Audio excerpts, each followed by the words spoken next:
Okay, councillors, I've been informed by Mr Naylor that we now have a quorum. So we'll begin the meeting. Councillor Lockyer and Councillor Hesse, can I get you to give me a wave if you can hear me? Excellent, that's very good. I'll begin by acknowledging the traditional owners of the land and paying my respects to their elders, both past and present. I'm Darcy Byrne, I'm the Mayor of the Inner West. I'd like to thank all of the councillors in attendance tonight and the council officers and the members of the public who will be participating in or viewing the meeting. Councillors, I have one apology this evening that I've received from Councillor Drury. Are there any other apologies tonight? There's no further. Just clarifying, Darcy, Councillor Porteous, I presume that's a standing apology for the moment, yeah? Yes, we've granted that leave of absence, yeah. Thank you, great.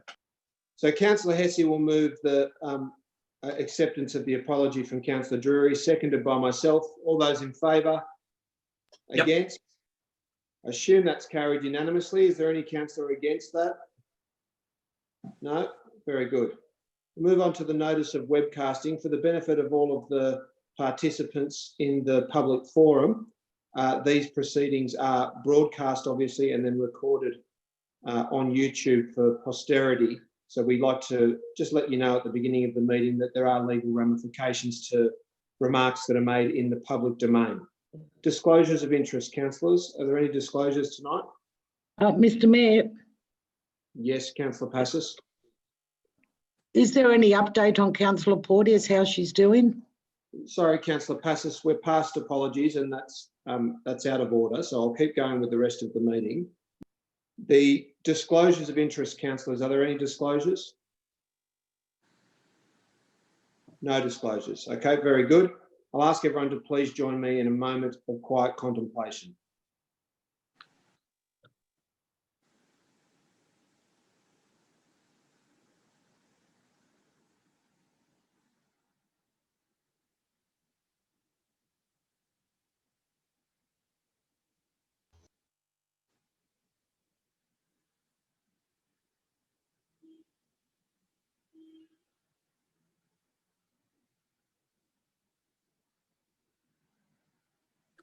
Thank you, councillors. We'll move on to the confirmation of minutes of the meeting of the 11th of August 2020. Are there any clarifications or corrections to those minutes? I'd like to move those, Mr Mayor. Councillor Stamlos will move the adoption of those minutes. Is there a seconder for that? Councillor Hesse will second that. All those in favour? Against? Declare that carried. I assume that's unanimous. Is there anyone who's voting against that motion? No, Mr Mayor, if I may, on the minutes. Yes. On page 14 on the Beirut donations, Yes. it's not documented that 3 councillors pledged $100 each. I don't think that's something that would be recorded in the council minutes, councillor. It used to. Oh. It used to. Maybe this is this council makes their own rules up. I don't know. Or maybe there was a more generous approach at the former Ashfield Council, but No, it wasn't more generous, but I don't think that can be amended into the minutes tonight. So we'll move on. That's been carried unanimously. And that brings us to the public forum. Now we have a number of registered speakers for the public forum tonight. They're all here in relation to the local traffic committee. The first of those is Mr. Graham Mackay of Haberfield, who is against item 4, Chandos Street. Mr. Mackay, are you there?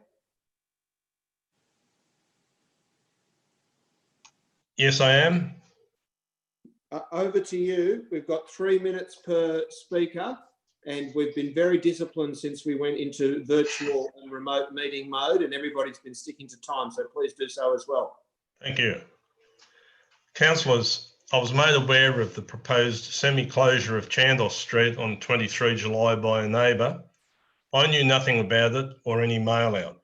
After pursuing this with Felicity Lau, I eventually received notification 2 days prior to the 31 July closing date for submissions. That was my first involvement with what I believe has been a flawed process.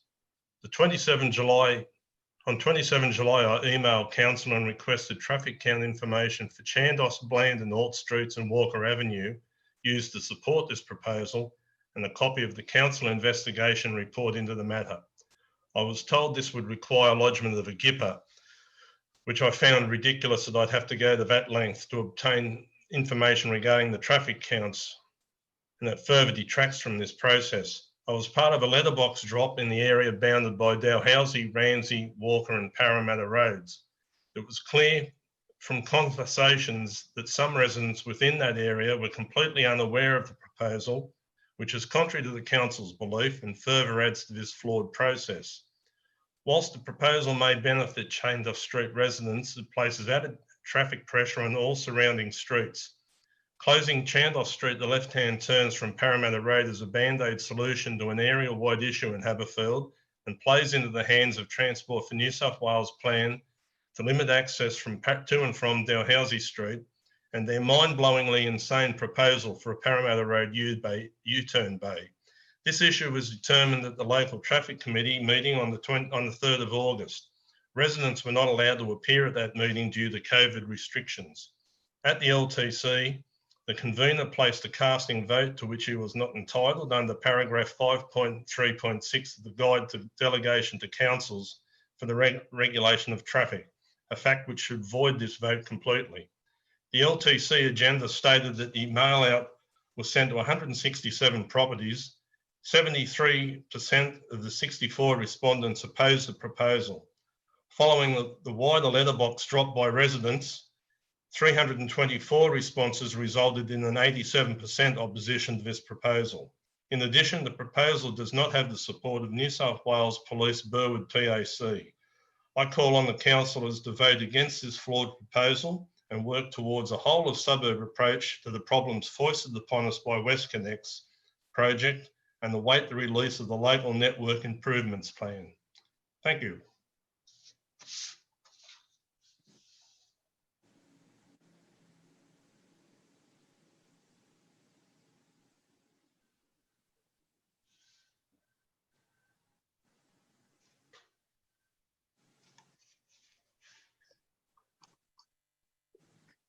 Sorry, did anyone hear what I just said? No, Okay. no, I didn't. Rightio, it was very witty, but never mind. Sharon Laura of Haberfield. Councillors, can you hear me? Yes. Thank you. Okay, councillors, in brief, please vote no, don't proceed tonight because the traffic data is incomplete and out of context. The likely impacts upon other streets have not been modelled. The adverse impact upon the Haberfield school community and residents who live around the school precinct is not appreciated. The community is overwhelmingly opposed. The traffic committee advice was not unanimous. The local police area command do not support the proposal. Also, Transport for New South Wales intersection changes will not be known until mid-September this year, and if approved, not implemented until last year. I do support the local area improvement strategy, which I was involved with, but it should be updated and reviewed to enable an area-wide solution to our local traffic solutions, rather than council attempting a premature single street solution, albeit with the best of intentions. Chandos Street is part of the local road network used by residents from all over the neighbourhood and from across Parramatta Road. Despite not being a through intersection, Chandos Street helps to conveniently connect residents of Haberfield, Ashfield and Croydon. Like many surrounding streets, Chandos Street did have increased traffic immediately after the opening of the M4 tunnel, but it is not yet proven that Chandos Street still experiences an unacceptable level of traffic or more traffic than other local roads because traffic data for all surrounding streets are either not yet available or have not been released. The only traffic figures you have received are for a single street. Simply put, at this time, you do not have enough traffic information from the area to proceed with this proposal. It's true that residents in Chandos Street and all over Haberfield and Ashfield witnessed rat running as soon as the tunnel opened. It was crazy, but within a few months, much of this rat running settled. Drivers realised there was no time advantage for them leaving Parramatta Road congestion only to get caught up in similar congestion along Ramsey Street or vice versa. Recently, I watched Chandos Street traffic in the morning and afternoon peaks, as well as during school times. I stood and observed from many vantage points. What I observed was many local residents driving along Chandos Street and saw customers going to the local businesses at the corner of Parramatta Road and Chandos. This local traffic must contribute to the early morning spike referred to of left turning cars into Chandos Street from Parramatta Road. I do support the LAIS. I participated in its development, but this strategy really, it was written before the tunnel opened, needs to be updated with current traffic data and then reviewed before local road changes are made by council. And finally, as far as I know, councillors and officers are not yet privy to the final intersection changes planned by Transport for New South Wales. We are all in the dark until mid-September. We have all been told the concept has been refined in response to thousands of submissions. We are yet to see what these are. It is not right for to modify It is not right for councillors to modify the Chandos Street intersection until after Transport for New South Wales final plans are released, which is not likely to be for late 2021. Thanks for your time, consideration. Please vote no. Thank you very much, Sharon. And you've also been a model contributor that the councillors, including myself, can learn from later on during the debate. You were right on 3 minutes, so thank you for your contribution. Our next speaker is Paul. Sorry, I just lost I lost the screen. That's all right. Paul Rupill. Rupill of Haberfield. Paul, how are you? Good, thank you, Mayor. I just want to address the council. Obviously, well, first of all, I'm a representative on the PNC at Haberfield Public School, which is, I guess, diagonally opposite on the block containing this intersection. I was president last year. I'm also on the West Connects Community Reference Group. They have discussed this issue at the last meeting. They all are against it. It's mainly because the traffic that flows into Denman Avenue and Bland Street that uses the school's drop-off zones, it uses those zones on the side of the street, which means that traffic flowing, if you like, using this left turn intersection into Denman will not have to do U-turns in front of the school. Essentially, it's a safety issue. The parents that use that drop-off, and it has increased during COVID, but essentially that drop-off is very important at the moment. So that the flow that needs to happen there needs to use that left turn for many vehicles coming from the school's catchment in Ashfield. Not having that left turn will mean cars will have to enter through Bland Street and then do a U-turn at some point in front of the school to be able to use the drop-off zones. So that's obviously a big concern. The traffic on Bland Street is already at a significant level, and we don't want to increase that. So that's the two main objections from the PNC. From the Haberfield Association, which I'm also a member of, they've discussed this at 2 recent meetings, and they are all against it. It is essentially a change that the community finds to be a point solution. It is not an overall strategy to manage rat running. Rat running vehicles can use multiple streets, and yes, there's proposals on the table being discussed around different streets being blocked off. I've even heard one that talks about Bland Street being blocked off for left turns. So essentially, there's a whole bunch of different things that need to be considered. This one hasn't been considered very well, and it certainly hasn't been considered in the context of all of the other traffic movements around the area. And of course, the network integration that's been proposed from RMS is not necessarily going ahead. So Chandos Street residents shouldn't feel too concerned about that at this stage. It can be addressed at some point in the future. Thanks everyone for your time. Thank you very much for that contribution, which was also very well put and succinct. I'll go next to Gerard Teresi of Haberfield.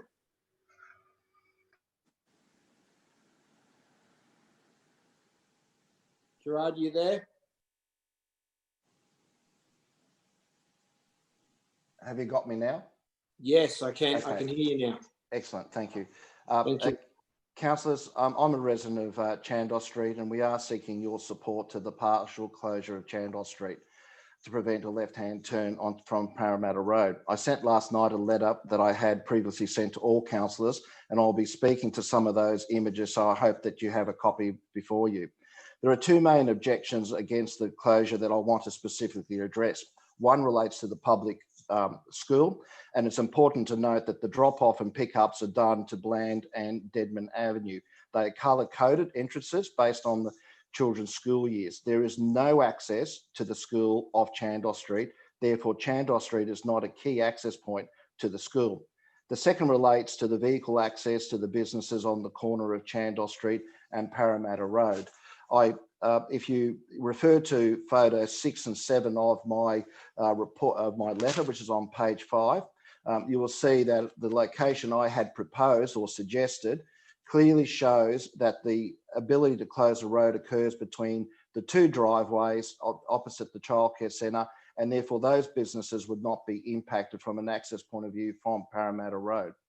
I am surprised by the late submission from the police, who were an apology to the local traffic committee and was aware of the agenda item and its recommendation.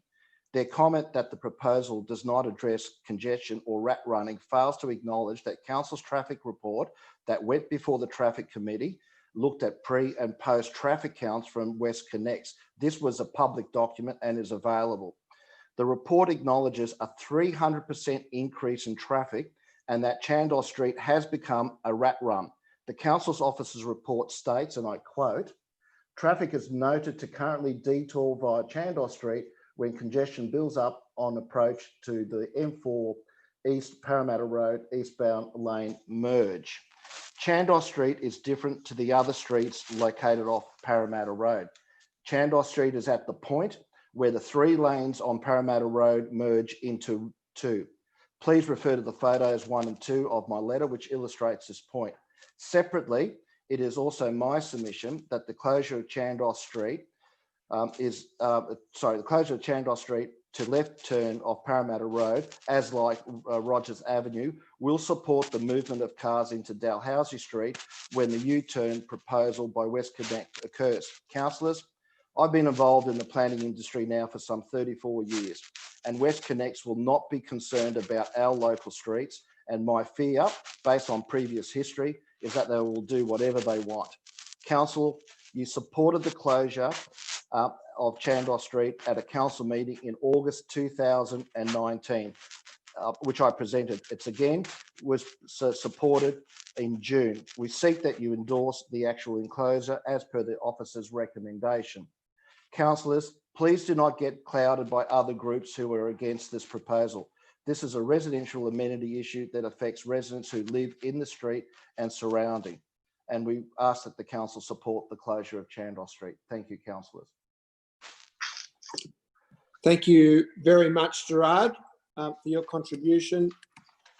We have 2 speakers to go. The next is Daniela Crisci of Haberfield. Hello, can you hear me? Yes, I can. Wonderful. Good evening, councillors, fellow residents and all other groups attending this evening's meeting. My name is Daniela. I've lived in 110 Chandos Street, Haberfield, nearly my entire life. My family moved to this street in 1981.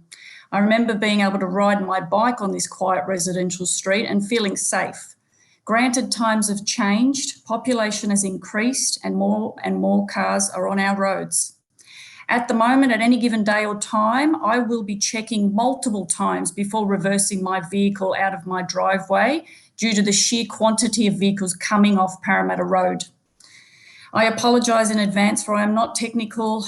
I don't know all the correct terminology, but I do know that things have changed in my street in recent times and not in a positive way. From what I understand, in August of last year, there was a unanimous vote for this closure. Then in June this year, the motion was carried. Inner West Council has undertaken several traffic studies showing an increase of 300% because of cars that can't turn into Rogers Avenue and cars coming out of the tunnel and becoming gridlocked at Dalhousie Street. So that's where the rat race begins, at Chandos Street. With this information, the motion was carried. My question is, why are we still discussing this? Get on with it. It's being what we've been discussed in council, unanimously voted for and was passed. Close it. Make it no entry from Parramatta Road. Please listen to the residents. We are the ones that are impacted 24/7, not the occasional passer through that don't understand the ramifications of West Connects to our beautiful neighbourhood, to our homes, to our day-to-day lives living with this increased traffic. Thank you for your time. Please vote for the closure. My name is I live at Sorry. Sorry, thank you. Thank you. Just one moment, sir.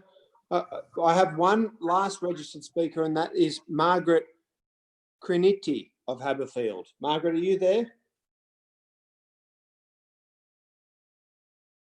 Margaret, can you hear me?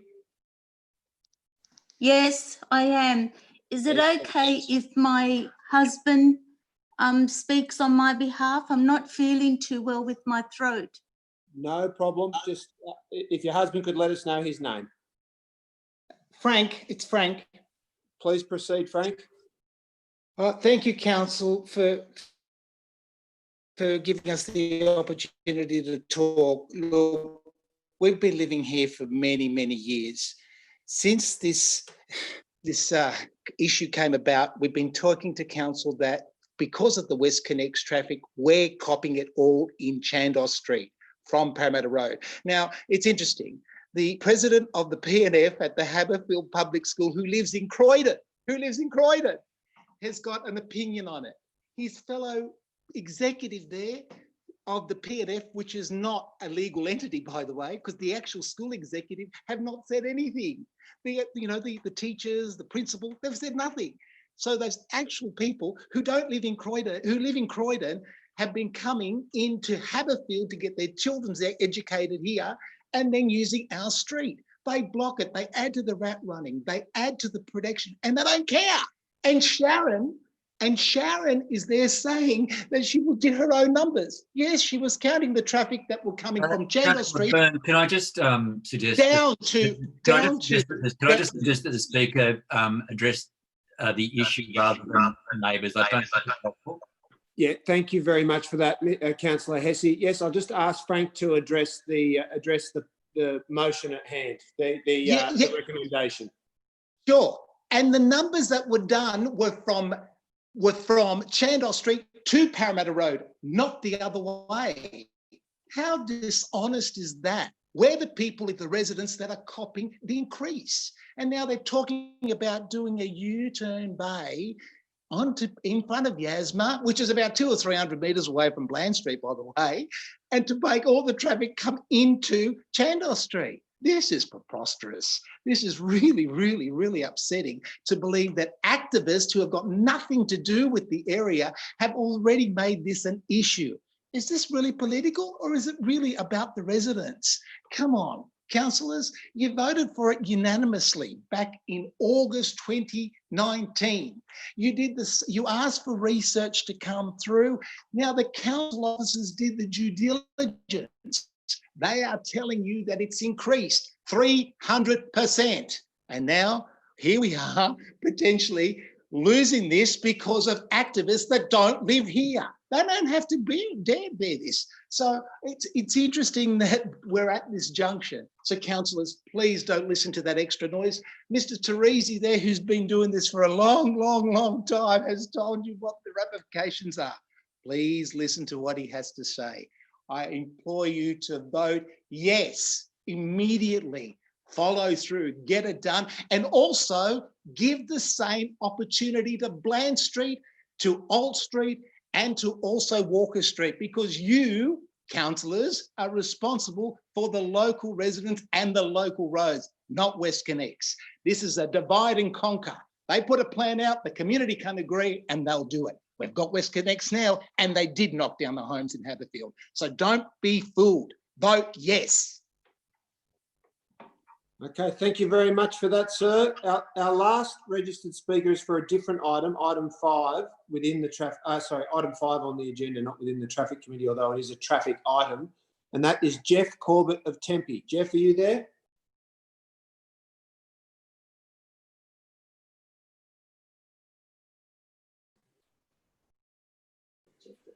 How's that?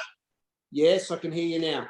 Yeah, good on. Thanks, Darcy, and all other councillors for hearing our concerns. We've got a sign outside our garage door which says that parking is illegal from 5 a.m. to 10 a.m. on a Friday morning, and it's led to some confusion from visitors and local residents to think that it's all right to park outside our door other than these times. The other day I had a bloke, I think a fortnight ago, a bloke was parking there just as I came home from work, and he said, oh, I thought it was all right to park here because it's not, you know, it's not Friday. So we've seen you about it. We've written a couple of letters, and one of the suggestions was that a no stopping sign be placed outside our garage door, which would mean that I wouldn't be able to leave my car there for a moment. We wouldn't be able to accept deliveries.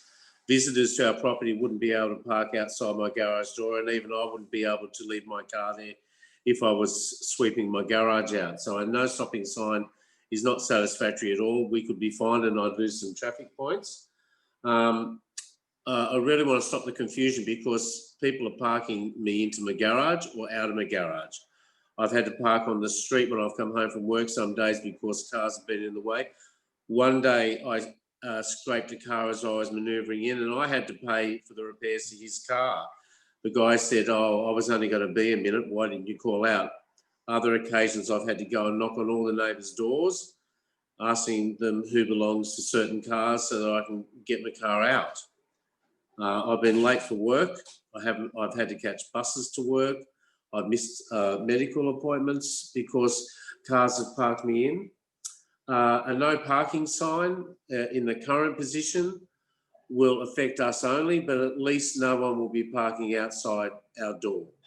Okay, now the other side of our door is 5 metres from the corner of Gannon Lane and the Gannon Street, and the police have indicated it's actually an illegal park, that it's too close to the corner of the property. I actually had to get a new car with reversing cameras because I hurt my neck as I have manoeuvred the car to back out of Gannon Lane into Gannon Street. So a no parking sign will allow us to park inside, but it won't allow us to park directly outside our door. We were hoping that the sign would just be removed because it's a bit of a leftover from the way back in, when Gannon Street was a one-way street, and it was initially so the garbage trucks could manoeuvre into our lane and then go back the way that they come, I think. So one of the locals told me. But yeah, I'm asking that that no stopping sign not be put outside my garage door. I would actually like the sign removed to avoid confusion. Yeah, Mr. Corbett, your time's expired, so I'll ask you to finish up. Okay, that's it. That's all I've had to say. Okay, thank you very much for that. There's no further registered speakers for the public forum, so we'll move on with the rest of the agenda. There are no condolence motions. There are 2 mayoral minutes that have been tabled this evening, councillors, both of which I'll speak to only very briefly in the hope that it will set a good precedent for the rest of the discussion tonight. So the first is in relation to Rozelle Parklands. Councillors will be aware that the government has released draft plans for the park that they are intending to create after the completion of WestConnect Stage 3. And those plans, as they've been released to the public, don't actually contain any sporting facilities at all, or any amenities such as toilet blocks or lights, etc. And given the enormous amount of space available, the 10 hectares of space available in the former Rozelle goods yard, it seems as though that is quite a unique opportunity for us to be able to create both a passive but also an active recreational space that can meet the needs of a variety of clubs from across the Inner West. You'll recall that we have resolved previously, unanimously, to write to the government more than a year ago to initiate discussions with them about how we could create a sporting precinct at this location. And whilst there's been quite a delay in their response, I've also tabled as an attachment to this mayoral minute the correspondence that I've received from the Deputy Secretary of the Department of Transport, which outlines the governance arrangements that they are proposing in relation to the park once it's constructed, and also a commitment that in addition to the park that's being proposed to be built by the road builders, that Transport will fund the creation of sporting facilities at Rozelle Parklands as well. So in the interest of getting a consensus position from local sports clubs about what sort of facilities could be created there, I convened a meeting last Tuesday, which was very conducive of good discussion and suggestions. And you won't be very surprised to discover that the consensus views of all of our sports clubs is that we needed to create a facility there that could be used by multiple codes, that would provide facilities to allow for higher rates of girls and female participation. And that, of course, there needs to be accessibility to the site, so parking and access by public transport and so on. Council officers have already been in close liaison with Department of Transport staff in regards to the proposals before they were put on public exhibition. And so I'm proposing simply that we note the correspondence from the Deputy Secretary indicating that they will fund the construction of sporting facilities, and that we prepare a draft submission, which I'm sure is already underway, but that we incorporate the priorities of local sports clubs to be as part of that submission, and that be circulated to councillors before the deadline for closure of submissions, which is not very far away, on the 31st of August. So I will move that way, and I'm very happy to address any questions that councillors might have in my right of reply. Mr Mayor? Any discussion, councillors? Councillor Passos? Yes, Mr Mayor. When did you convene this meeting? Last Tuesday. How many people were there from different sporting bodies? Do you know of? I think just about every medium to large scale sports club in the Inner West was represented on the Zoom, either by their association or by their individual club president or secretary. So it happened by Zoom, did it? Yes. Was any other councillors told about this? No, I convened it off my own bat, being the industrious person that you know me to be. And I was able to make use of the Zoom technology, which I know has been a challenge for all of us. And it was a very successful meeting. Okay, thank you. Okay, thank you for that. Further discussion, councillors? If I may, Councillor Byrne. Yes, Councillor Hesse. A question for you, which you may answer in your comments, I guess, or in your summing up, just about what role, I think it's alluded to that what role council actually play in this. And I might just offer a brief comment apart from my affiliation to it as a former shunter at Rozelle, shutting out. So that aside, I do note that it's a great thing that we are focusing on our local sports clubs in this place rather than anything bigger. And I really think it's important that we do focus on our local clubs. So broadly speaking, happy to support that. But if you can just elucidate about how council's input will proceed from here. Okay, councillor, I'll address that in the right of reply. Is there any further discussion, councillors? Councillor Byrne. Yes, Councillor Kiat. I'd just like to ask a question through you to the relevant officer as to what involvement, our officers will have in developing this submission, and in particular, how it will relate to our recreational needs study.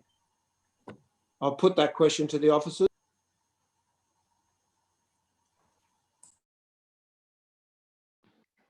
Thank you, Mr. Mayor. It's Kathy Edwards-Davis here. The submission that the Mayor has put forward, or the comments that the Mayor has put forward, is generally consistent with our recreation needs study.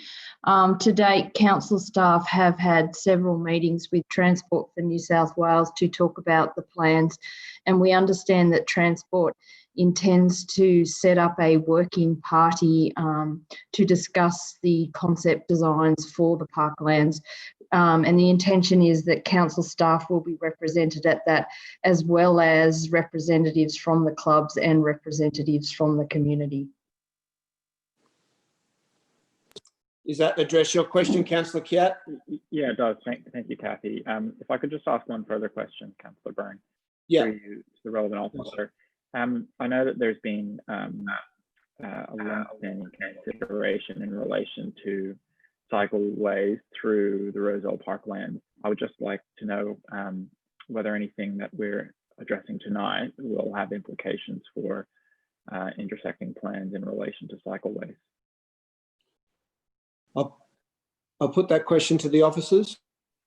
Thank you. Through the chair. We, as you would be aware, there have been long-term plans to put a cycleway through Lilyfield Road, and we've actually deliberately held off continuing to develop those plans because we were waiting to see what the plans were for the Rozelle Parklands. We're satisfied that the two can work really well together and that we can come up with a cohesive design that allows really good connectivity between Lilyfield Road and through onto the Anzac Bridge and into the city.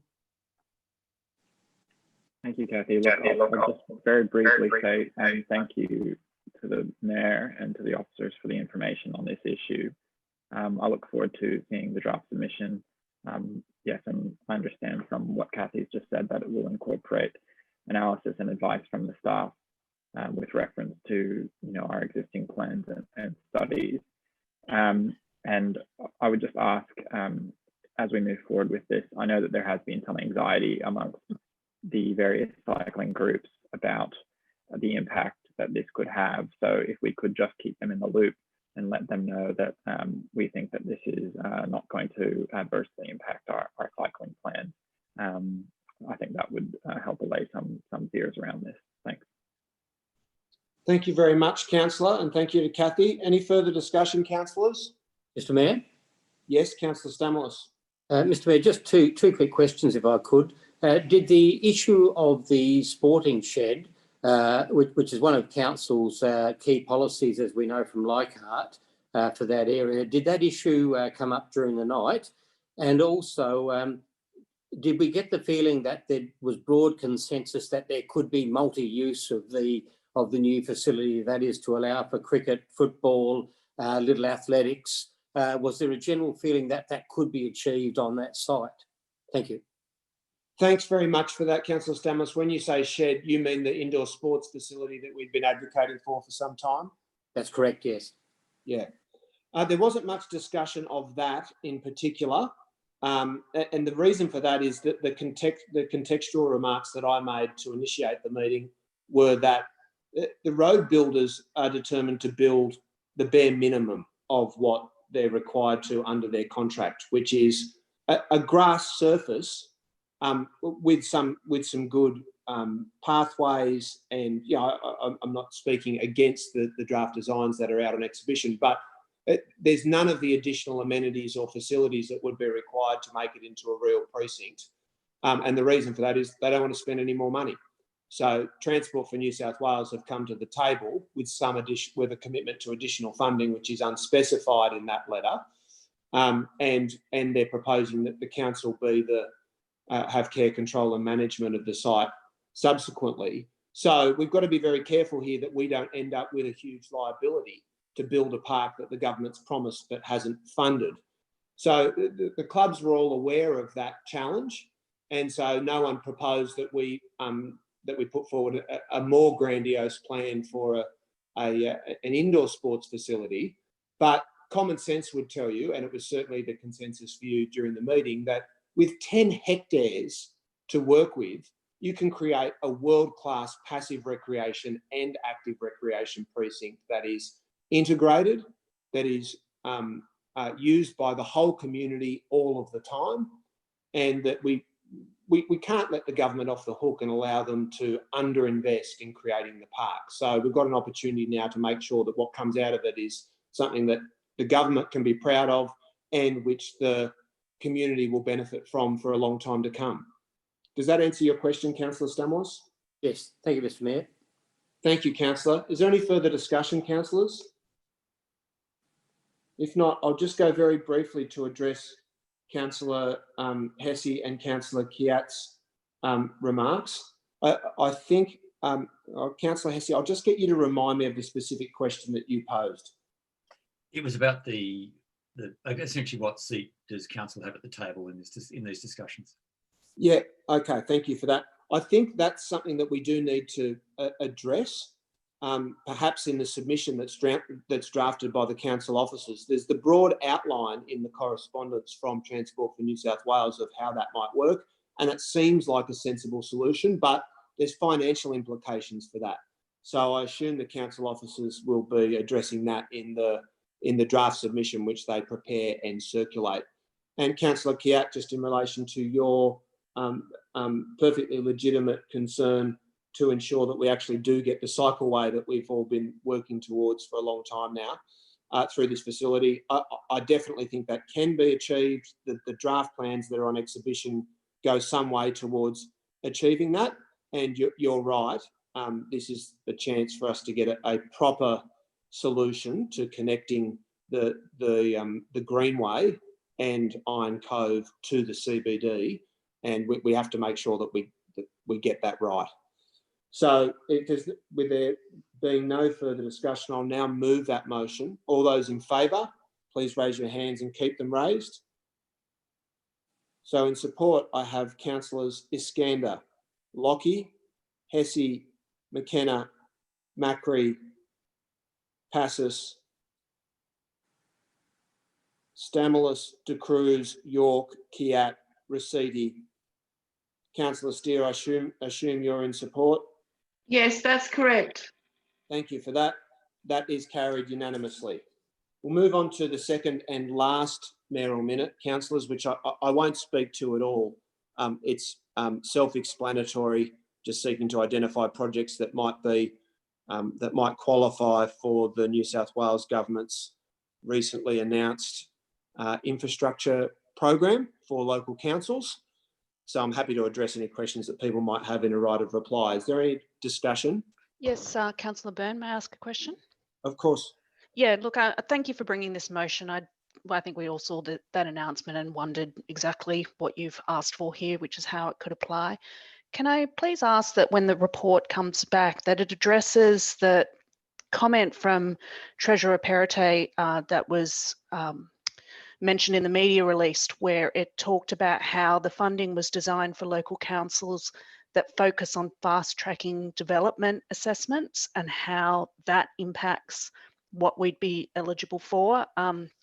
I assume that would be an inherent part of the report anyway, but I'm just concerned given that thus far the two projects that we've had in our LGA on that fast track list have been Precinct 75 and the Sydney Gateway, which have both been fairly controversial for their own reasons and a cause for great concern among the community when it was added to fast tracking lists. So I'd like to get some insights on what that means as part of that report, please. Yes. Well, are you proposing an amendment to the motion, councillor? I certainly share your objective to make sure that we're aware of and informed about any unintended consequences or risks that could be posed through the program. Is there a specific set of wording, or I think you've raised it, which is probably sufficient? No, look, that's fine. If it needs some wording, then that's fine. But I suspect it's probably inherent to any report that would come back, given the project funding seems to be tied to that. Yeah. Rightio. Okay, thank you for that. Any further discussion, councillors? Can I ask a question, Mayor, of the relevant officer relating to this? Yes, Councillor York. Just in terms of the announcement of additional funding for parklands and public spaces, and as Councillor Lockie's pointed out, the fast tracking of major projects, I'd like to understand, I guess, from the CEO where the current approvals for the Greenway are up to. I'll put that question to the General Manager. I think Liz Richardson might be able to give a more up-to-date position. Okay, thank you for that. And perhaps I might ask the Director of Infrastructure if she's got any more wisdom. But as I understand it, the situation on the central links at this particular point in time is that the development application has recently been withdrawn for that part of the Greenway, and that part of the project is being rescoped and redesigned in particular aspects, and we'll be proceeding through a slightly different planning approval pathway. It's what's known as Part 5 of the EPNA Act. So that's the current status of the approval processes at this time. Thanks, Liz. I'd just like to note that in calling for the fast tracking of major projects and other related projects that can increase public space and green space, that we as council have such a major project on the books and have had for more than 10 years and is essentially ready to go, both in terms of scoping, design and funding, notwithstanding some challenges in the Central Links area that you've just pointed to, Liz. But I'd just like to note the frustration, I think, of all of the stakeholders and the residents involved in that project over such a long time, that at every turn it seems to be slowed down, not sped up, by the same government and the same ministers that are calling for this opportunity today. So just like to make that point. Councillor Byrne, Councillor Hesse. Yes, Councillor. Thank you, Councillor York. Councillor Hesse, yes. Thanks, Chair. Look, I would endorse what Councillor York said about the Greenway. Indeed, it began its genesis when back in the period 2004 to 2008, and it's one that we Greens have certainly supported. I think I note your language, Councillor Byrne, about noting, because I think we passed a motion, I think it was a fortnight ago or a month ago, expressing our concern as a council about the way the support the state government gave to amalgamated councils had not even been advised to our council and had by and large gone to Liberal councils.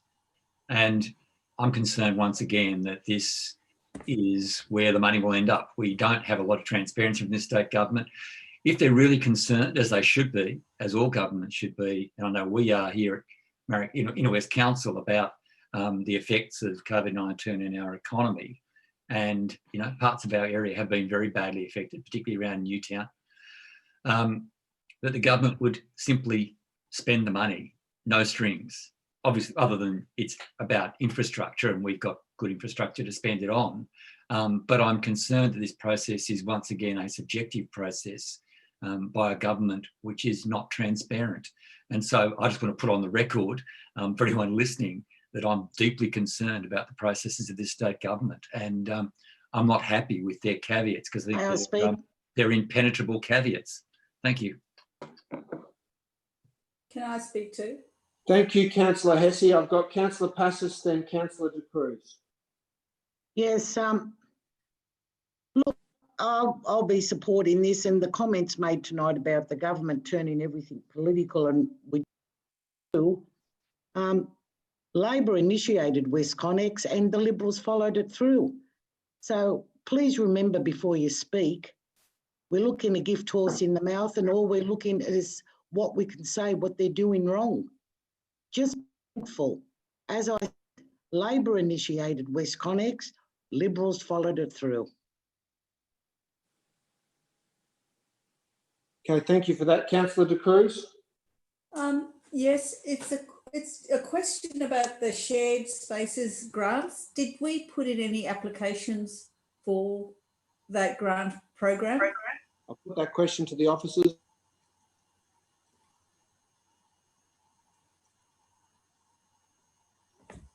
What's happened?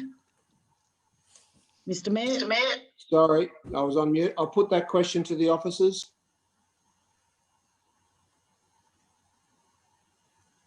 We're not hearing anything, Mr. Mayor. Sorry, could we have the question? Could we have the question again, please? Yes, Councillor Cruz, do you want to put that question again, please? Okay, there was the shared spaces program announced earlier, and the successful recipients have been announced. Inner West Council wasn't amongst them. I'm just wondering whether we did put in a grant, because I recall the Newtown project was applied for that grant. I'll put that question to the office. Yeah, through through you, Mr. Mayor, yes, council did put in a submission to the shared spaces, and as you've noted, we were unsuccessful. Was that the only one in Newtown? We put in several applications. There's only $15 million available for the whole state, is my recollection, councillor. So I think there were a lot of councillors that probably missed out. Councillor De Cruz, did you have any comments to make? That's fine, thanks. Okay. Further discussion, councillors? There's no further discussion. I'll put the motion. All those in favour? Against? I assume that's carried unanimously. Is there anyone who wishes to be recorded voting against it? No? Excellent. That's carried unanimously. Next item. Item 1 of the reports, Kirkbride Precinct expression of interest. Can I thank the council staff for their diligence and hard work in assessing whether there was any usefulness to us making a submission in regards to the premises at the Kirkbride complex in Callan Park. I think the report is self-explanatory, and I presume there is no councillor who wishes us to make a submission seeking to take up premises there against the recommendation of the officers for obvious reasons. So I'm happy to move that way. Is there a seconder? I'll second. Seconded by Councillor Lockie. Do you wish to speak to it, councillor? No, and I'm happy for Councillor Stamoulis to take the second if he wants it on. Okay, Councillor Stamoulis can second the motion. Councillor, do you wish to speak to it? Yeah, just briefly, Mr. Mayor, it hasn't been clear to the public as to what council's intent or purpose was with the EOI. So what sort of things, can we state now, what sort of things were council generally looking at for use? Was it a partial use? Was it staff use? Was it some other, whatever it is, whatever information that could be shared would be nice. Thank you. I'll put that question to the officers. Through you, Mr. Mayor, council staff undertook an analysis of not only our office accommodation needs, primarily, given the size and extent of the floor space available at the Kirkbride Precinct, but also an analysis based on other identified needs that we have through our land and property strategy. So things like reuse centres and the like were all looked at as part of the analysis. Does that answer your question, councillor? Some of those sound as though they wouldn't be consistent with the Callan Park Act. Would that be correct? I'll put that question to the officers. That's inherent in the feasibility that we undertook, councillor, and that was, like I said, inherent as part of that. So if it certainly wasn't permissible under the Act, we didn't consider it. Okay, thank you. Okay, thank you for that. Is there any further discussion? Councillor Byrne, I'd like to propose an amendment. I've circulated it to the minute taker and to the councillors. Please speak to it, councillor. And I'll ask the minute takers to bring up Councillor Kiat's amendment on the screen. It relates to a story that was published in the SMH a couple of weeks ago in relation to the ex-planning minister, Frank Sartor, being toured on the site representing Dalton House. It's just been referenced that Dalton House, it's just been referenced that the Callan Park Act prohibits commercial operations in Callan Park. So the story was addressing the concern that it indicated that there may be some consideration by the government to make amendments to the Act to allow commercial operators.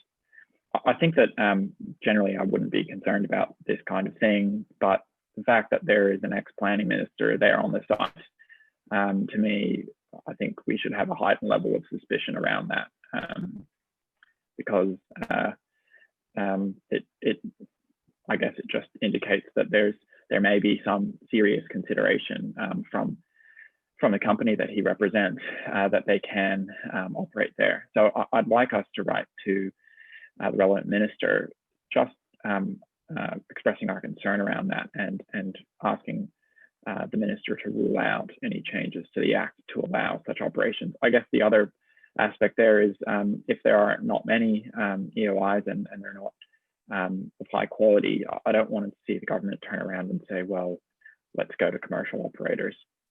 As we know, this government will privatise anything and everything.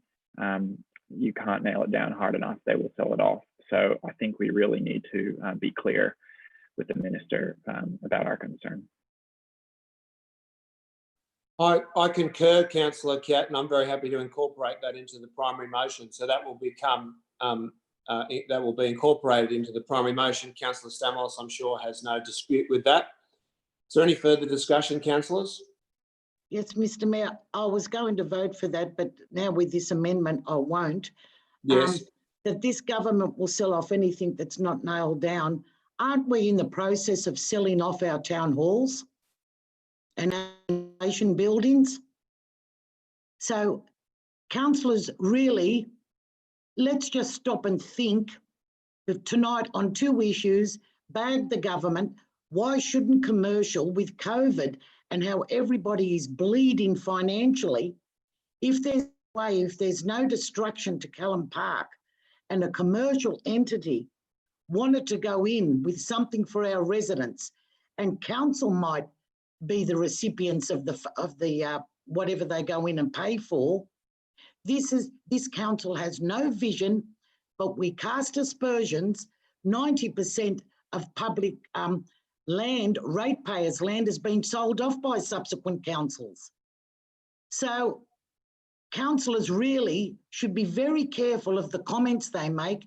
Yes, by all means, you can bag governments as much as you like, but we've done it ourselves, and when we're planning on doing it in the future.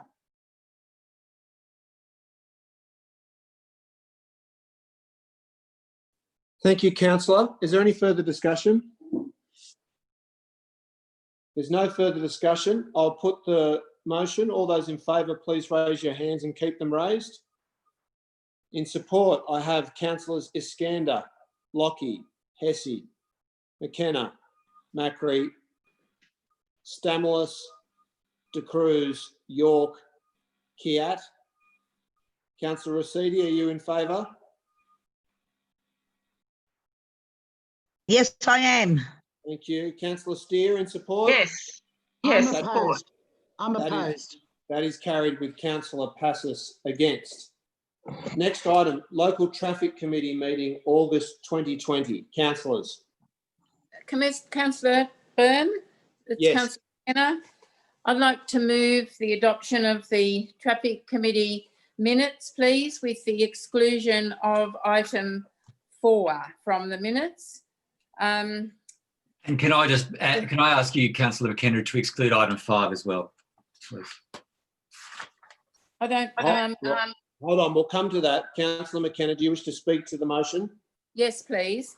Please do. I acknowledge the concerns of the Chandos Street residents, and I acknowledge that this issue has been floating around for some time, at least 12 months and longer. There isn't a single person in Haberfield that hasn't been affected by some aspect of WestConnex. It's been a cancer on the Haberfield society for some 5 or 6 years now, and everyone has a story to tell about the impact of WestConnex on their lives. So I have a lot of sympathy for the issues that the Chandos Street people are concerned about. But this does require a whole of area solution. This isn't really going to be resolved by just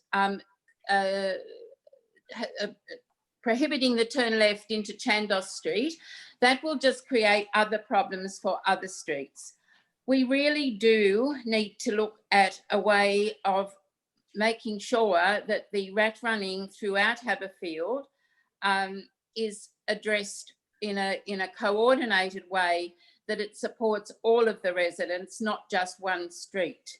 The issues that we've heard from the various other streets around this area will occur.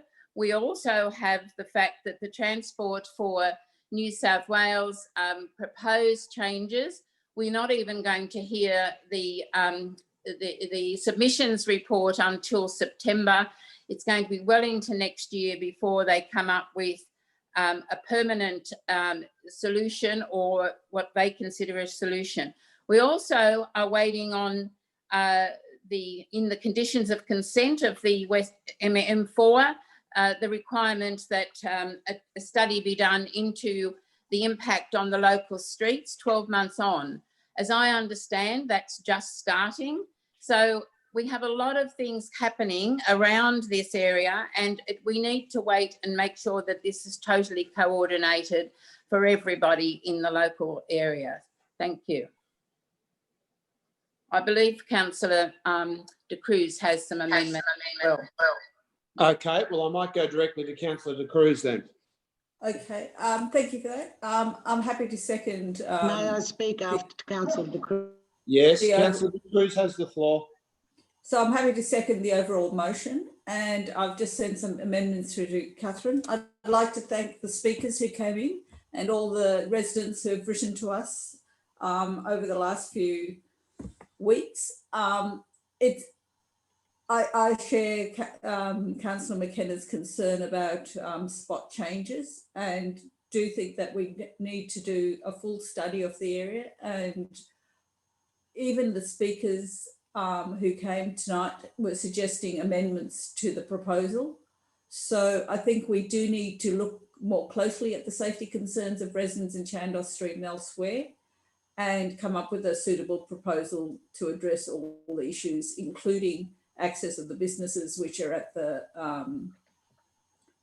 which are right on Parramatta Road, but have only access via Chandos Street. So I think there's a lot more work to be done, and it's appropriate that we actually not adopt this proposal today.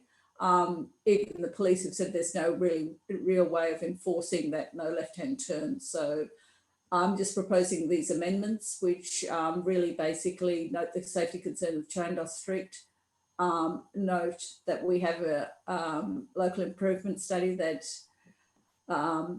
needs to be reviewed with the changes that have happened, and it actually identifies lots of road closures and improvements on both sides of Parramatta Road, in Ashfield as well, and even further back into Leichhardt and Annandale. And note that Transport for New South Wales has received 3,000 submissions to their crazy proposals, and that they will be coming back again with something new, I imagine, in September, we've been advised. And Councillor McKinnon also alluded to the condition of the opening of the M4 East, that a further traffic study will be done. And of course, I guess we acknowledge that all of this is happening within the context of the COVID-19 lockdown, which should actually, I hope, be giving some relief to the people in Chandos Street and elsewhere, because traffic counts are down. And I also note that Transurban in their recent report to their shareholders noted that traffic was down in their tunnels as well. And they also noted that they had received payments from the state government for delays in opening of the M4 East. So that's just some context of what else is happening in this project. And so I actually therefore propose these amendments to the Traffic Committee recommendations. Thank you. Okay, thank you for that. Further discussion, councillors? Yes. Councillor Passes. Yes, Mr. Mayor. Well, I'll be voting for the partial closure. First of all, I recall a councillor saying many years ago, any councillor that doesn't leave the chambers when there's a traffic issue on with street closures is a fool, because they cannot win. I also agree that there needs to be an overall study done on the whole area. But in the meantime, the people in Chandos Street are suffering. Now, why wasn't there such an outcry when Rogers Avenue was partially closed and Haberfield Road? There's no left-hand turn into those streets that follow on from Chandos Street. What is the difference? This is why I've changed my mind, because I went for a drive. I know the area very well, but I just went for a drive to have a look what's going on. I'm also very concerned that we don't get to see the submissions. We don't know where the signatories of the submissions come from, where they live. And as far as I'm concerned, Chandos Street people should not have to wear this. And we have done spot, as the last two speakers said, we can't be doing these spot decisions. We make spot decisions ever since a traffic committee was ever convened. Always somebody pays in, you close one off, of course, the next people pay for it. Now, the school has grown larger, population grows, we understand this. They've got to go back and have a look at their pick up and drop off areas. We've spent a lot of money in that area. The area is bursting, it seems. It's a residential area and we have a school that is growing.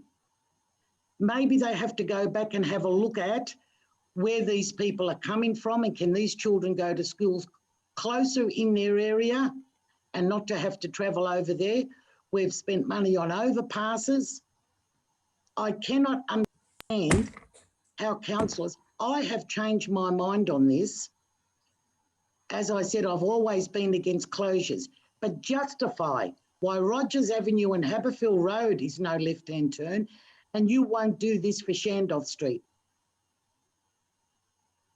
And I have to say, I have grave concerns and I have for a long time with our traffic committee.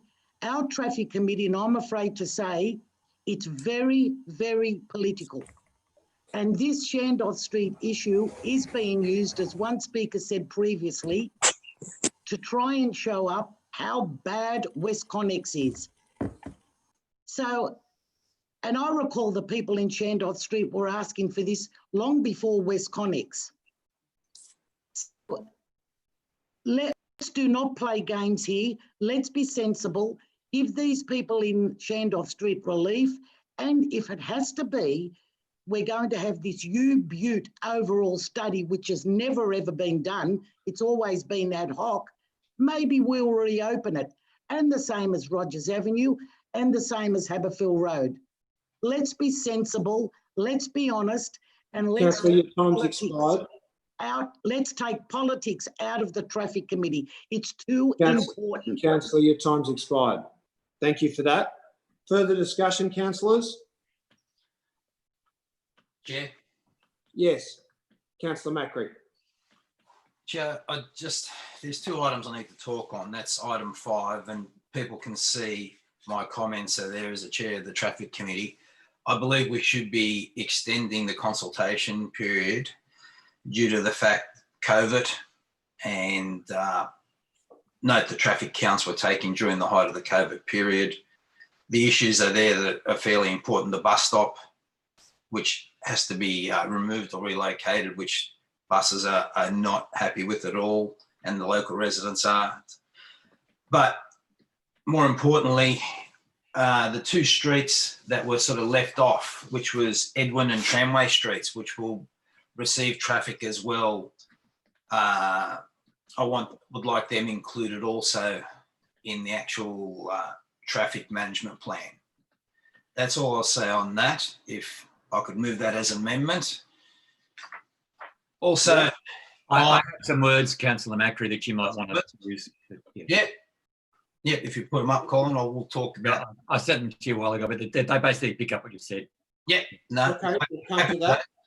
Councillor Macri. Now, on the issue of Chandos Street, it's really disappointing when council's given staff directions to actually go out and do their job, and then we actually change our minds. And when we get a report in the traffic committee, it definitely shows an impact there of over 300% increase. I don't think there's really a path for us to change our minds. We have reinforced the other local streets where we're offering the same actual treatment to them as well, with Old Walker and Bland with the no left turn in. They were just a little bit behind Chandos Street. The reason Chandos Street is in front is because they are right at the point where the road narrows to 2 lanes, and that's where the backing up happens, and that's where the rat running occurs directly through there. And it's not just the residents of Chandos Street that are affected by this. It's the, they don't just go into Chandos Street and disappear. It's the residents of Tatana. It's the residents of Denman Street. All these things add to the congestion around the school, which if you take that out, there's a significant difference to the amenity of the area. I mean, even our state member was in Parliament talking about this and dealing with these issues that the West Connects is presenting is challenging. And I always said, the whole idea of the West Connects is to take traffic off our local streets so we can do treatments like this. No one on council has the power to stop the West Connects. No one has it. But we do have the power to do something about this. And it's really imperative that we do move forward with this. And the issues are there. Regardless of whatever the state government decides in September, this issue exists already. The traffic counts are there. This has been a very detailed process that it's gone through. It hasn't shortcut any way through. And it's important that we acknowledge that. I just think if we don't support this recommendation, we're abandoning our residents, not from Chandos Street, from Chandos to Tana and Denman. And this is one bit. And if we look at the holistic approach, I think Ashfield Council did the actual traffic management study. It was over $2 million. Well, if we can find the $2 million, that's great. But if we can't, this is something where we can start to do something. I just think it needs to be done. Thank you. Thank you for that, Councillor. Councillor Hesse? Thanks, Chair. Mr Mayor, can I also speak on another issue on the traffic committee? Well, no, hold on. You've already spoken. Councillor Hesse is the next in line. So This is another issue. Yeah, well, Councillor Hesse is still the next in line. Councillor Hesse. That's Thanks, okay. Chair. I wish to, I mean, just to, and I hope Councillor Macri might support me. I think we're on the same play here, that regarding item 5, the Tempe South Draft Local Area Traffic Management Study, that a further LATM study be undertaken on the impact of traffic on students at Tempe Public and Tempe High School and associated streets, including Edwin, and I add Tramway Street, Tempe, and the treatments be reviewed in the light of the additional study. And I've sent that amendment to staff, and if they could just add Tramway, that'd be great. And just to speak very briefly to that, and I guess to echo Councillor Macri, and I thank Councillor Macri in his role of chair of raising that issue about the concern of when the traffic counts were done in March, affected by COVID-19. That's not to criticise staff, obviously doing the best they could, but I'm just concerned that we do this once, we do it right, and we get the best information to share with our community about how they feel on that, and just extend it out a bit like that. So I do hope that councillors will support the amendment there, and I'll be pleased either to move or second that from Councillor Macri with his support. Yeah. Thanks, Vic. Look, just on the other item, the matter in Haberfield, I too have changed my mind. And it's a very difficult issue. I think we have to be frank. I've been aware about this for a long time because I've followed the motorway issue for a long time. And I agree with Councillor Macri to the extent that, of course, we have to deal with what it is. It's been built or being built. But one of the things that's understood very clearly nationally and internationally is that, in fact, the local roads around a motorway will actually see increased traffic as a result of motorways. That this is an entirely predictable outcome of their construction. So it's not a shock, except, of course, to the people who have to live with it, who I think were probably promised at the state level that this wouldn't be the case. And, of course, they're living with what is, I would cheerlessly concede, is a shocking outcome. But I nonetheless believe, and I thank Councillor McKenna for her motion and Councillor Cruz for her counsel, that we do have to look at this thing in a broader context. It does affect all residents of Haberfield and Ashfield very, very seriously. But I think to say we can then effectively close Chandos Street is not a sustainable way to go at this stage. And I don't say that with anything other than a deeply heavy heart, but I do think we have to look at this in a broader context. So, yeah, Thank you. Okay, thank you very much for that, Councillor Hesse. Further discussion, councillors? Yes, Mr Mayor, can I raise an item? Can I, Councillor Byrne, I haven't spoken to this item yet. I'd just like to briefly raise a short point in relation to a separate item. Yes. I provided the wording to the minute taker and to councillors in relation to item 10 on the traffic committee minutes. This just reflects advice that was provided to me by Ms. Edwards Davis in relation to a traffic issue raised in relation to Holt Street, and I just thought would be useful for the residents and others concerned about the traffic in that area to know that council is taking action on that item that was raised without notice in general business in that meeting. Okay, thank you for that. Did you wish to speak to that further? Councillor No, Passes. it's fairly self-explanatory. Yeah, okay, no problem. Just before we go on to any other speakers, I just want to tidy up the primary motion a little bit and just see which amendments have been incorporated into the primary motion. So we've got primary motion for from Councillor McKenna for adoption of the minutes, except item 4. Councillor McKenna, can I clarify, you're seeking to defer consideration of that item until the government's plans are released? Because if we just say accept item 4, it kind of leaves the issue in limbo. Well, Mr Mayor, I move. Hold on, I'm posing that as a question to Councillor McKenna. Are you there, Councillor? It is still a motion of council, so I will assume it can just sit there not dealt with until such time as we have a clearer picture to what is going to happen with the traffic in the area. Yeah, okay, thank you for that. And then we've got the amendment from Councillor De Cruz, who's the seconder of the primary motion. If we just get this, and that can be included. That's all incorporated into the primary motion. Yep. So it becomes points 2, 3, 4 and 5 of the primary motion. I've just asked the minute taker to scroll down again to the further amendments. We've got the amendment from Councillor Hesse, which I think is seconded by Councillor Macri, that a further LATM study be undertaken of the impact of traffic on students at Tempe Public and Tempe High Schools, etc. Councillor McKenna, are you willing to incorporate that into the primary motion? Yes, that's fine. And Councillor Kiat's amendment, Councillor McKenna, are you willing to incorporate that? Yes, this is a very long motion, but yes. Okay, so all of those amendments have been incorporated into the primary motion. I know that Councillor Passis is seeking to get my attention to move a further amendment, but before we do that, I'd just like to come back and address briefly the issue at Chandos Street. I just wanted to pose a question in the first instance to the council officers. Mr Mackay, in his contribution to the public gallery discussion, the public forum, indicated that he'd been provided advice by council that he would need to lodge an FOI in order to access the traffic counts associated with this report. Can I just seek clarification from council officers if that was the case?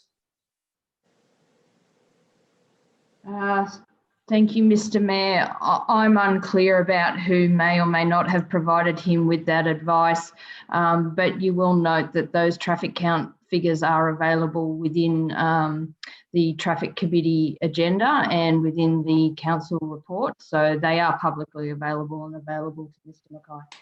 Yeah, okay. Thank you very much for that. That's very helpful.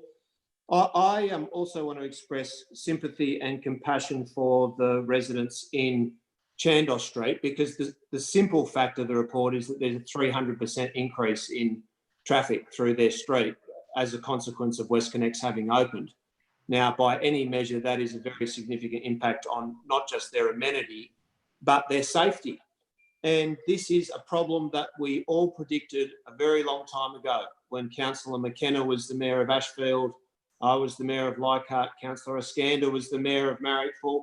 A number of us were on those various councils, and we all got together at the time and collaborated on assessment of what the local traffic impacts would be across the Inner West. This is well prior to the amalgamation, because Blind Freddie could tell that there was going to be a significant impact on safety in local streets when this enormous motorway opened, particularly stage 1, which is not joined up to stage 2. So we always knew that there would be an intervening period of several years in which there'd be very significant impacts on local traffic, and that's precisely what's occurred. And we did develop a very comprehensive plan to look at this issue holistically. It's the local area traffic plan in relation to WestConnex that was developed with the expertise of our officers and external advice submitted to the government well in advance of the new M4 opening, and they've done absolutely nothing with it, nothing at all. They haven't had the decency and respect to even respond to it in writing in a thorough way.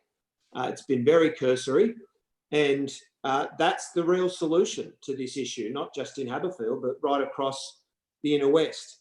Now, I think we're putting, by deferring this matter, and it's clear that that's what's going to occur, it does put the residents in Chandos Street in a particularly difficult position, given that there's been a unanimous resolution a year ago to undertake the closure of this street, and only a couple of months ago, an almost unanimous resolution with only Councillor Passis being against the proposal.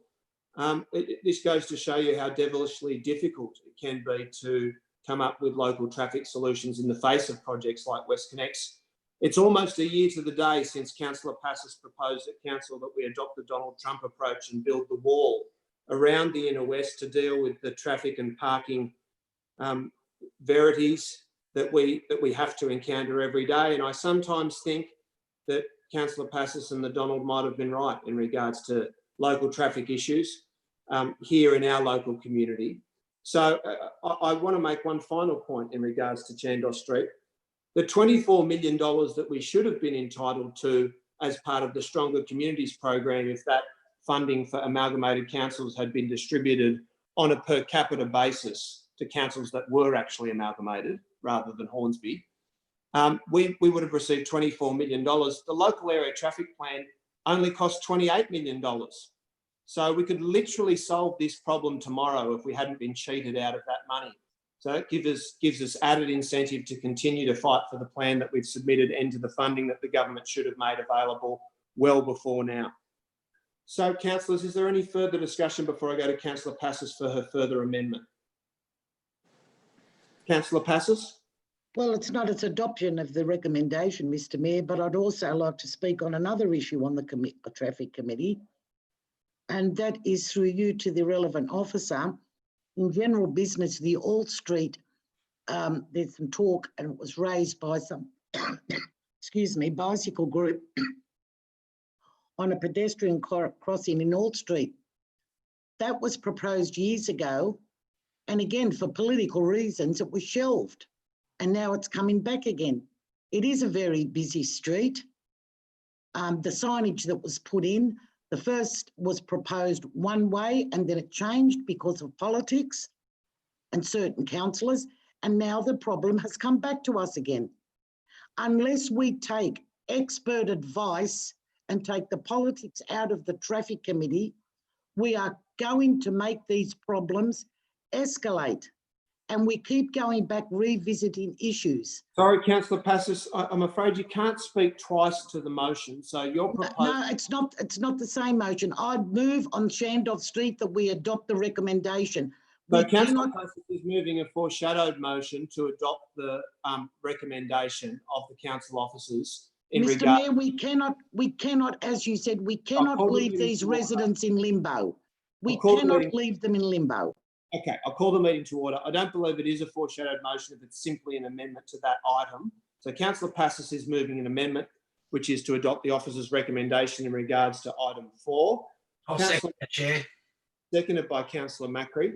Councillor McKenna, I've just received correspondence from Mr Naylor to indicate that the procedures require either for the adoption of the recommendation or for its deferral. I'll just ask Mr Naylor to speak to that. Through the chair, I think it's been resolved because it looks like the amendment from Councillor De Cruz has been accepted, and in that it says do not accept the recommendation of item 4. Okay, thank you for that. Further discussion, councillors? Mr Mayor, can I just have some clarification? Yes. as you stated previously, I was the only one who voted against it last time. Shouldn't there be a rescission motion? No, the process is that it's gone through the Traffic Committee and there's now an opportunity for councillors to vote on the recommendation of the Traffic Committee.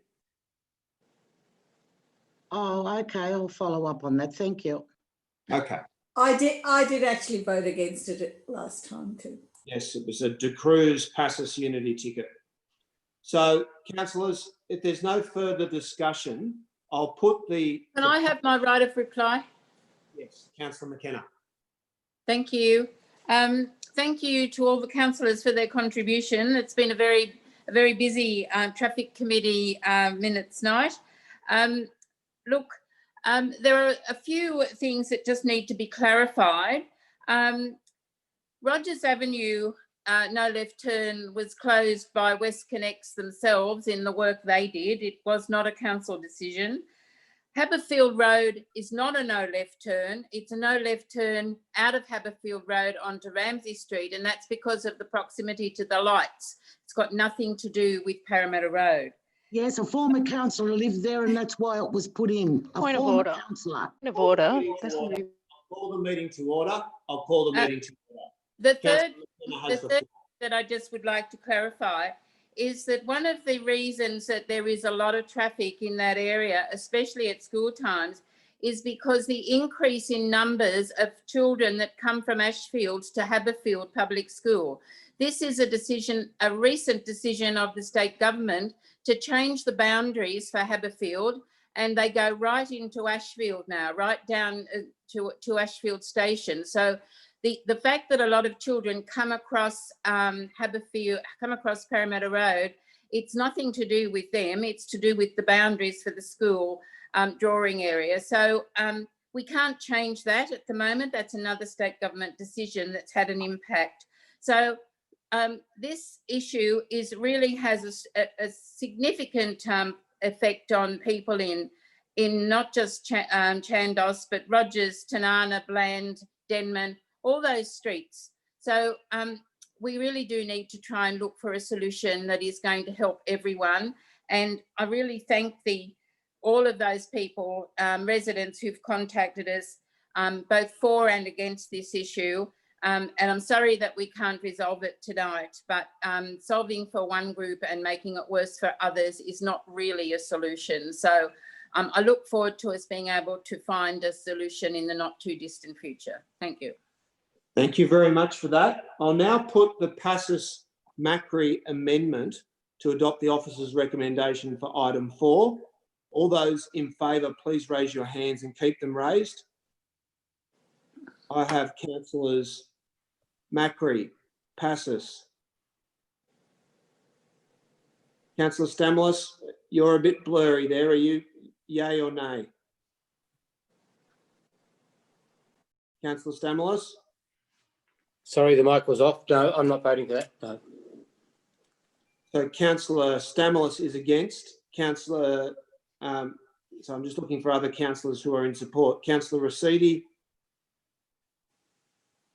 That's all I have. All those who are against, please raise your hands and keep them raised. That's councillors Lockie, Hesse, McKenna, Stamoulis, De Cruz, York, Kiat, Iskander. Councillor Steer, are you against this? I'm against. Yeah. Councillor Steer. Democracy in action. Councillor Steer and myself. That has been defeated. I'll now put the primary motion. All those in favour, please raise your hands. Got councillors Lockie, Hesse, McKenna, Macri, Stamoulis, De Cruz, York, Kiat, Iskander and Steer. And myself, yes. If Councillor Passus is against, that has been carried. How did the other councillors vote? They all voted differently to you. Okay, next item, item 3. Councillor Rescind, how did you vote? Sorry, Councillor Passus, I've made the call on the vote. No, Mr. Mayor, you haven't mentioned it. Councillor Rescind. Okay, I'll go back and recommit the vote. All those in favour of the primary motion, the adoption of the Traffic Committee minutes, please raise your hands and keep them raised. I have councillors Lockie, Hesse. Mr Mayor, are you saying the Traffic Committee recommendation? I'm saying that the minutes of the Traffic Committee, we've already voted on the amendment. I'll just continue on. The councillors who are in support: Lockie, Hesse, McKenna, Macri, Stamoulis, De Cruz, York, Kiat, Iskander. I can't see Councillor Rescind. Councillor Steer. Councillor Steer is in support, and so am I. Councillor Rescind is absent. That has been carried with Councillor Passis against. Next item, item 3, changes to the Code of Conduct. Councillors. Can I? Mr Mayor, may I speak? I had Councillor De Cruz first. Okay. So I've just sent Catherine what I propose to move for this motion, for this item.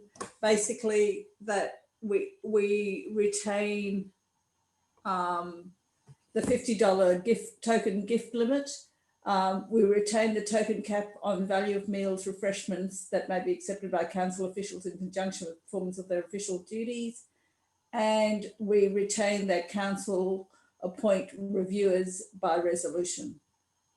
And I've also put a further amendment that we note that the Code of Meeting Practice has been amended to incorporate the amendments to the Act as set out in the OLG 2009 circular about compliance with social distance requirements to limit the spread of COVID-19, and in particular that council meetings and committee meetings may be held remotely, and individual councillors can participate in meetings remotely. I noticed that the attached Code of Meeting Practice to this item didn't refer to that, and it said that the meetings are all held at Ashfield. Thank you.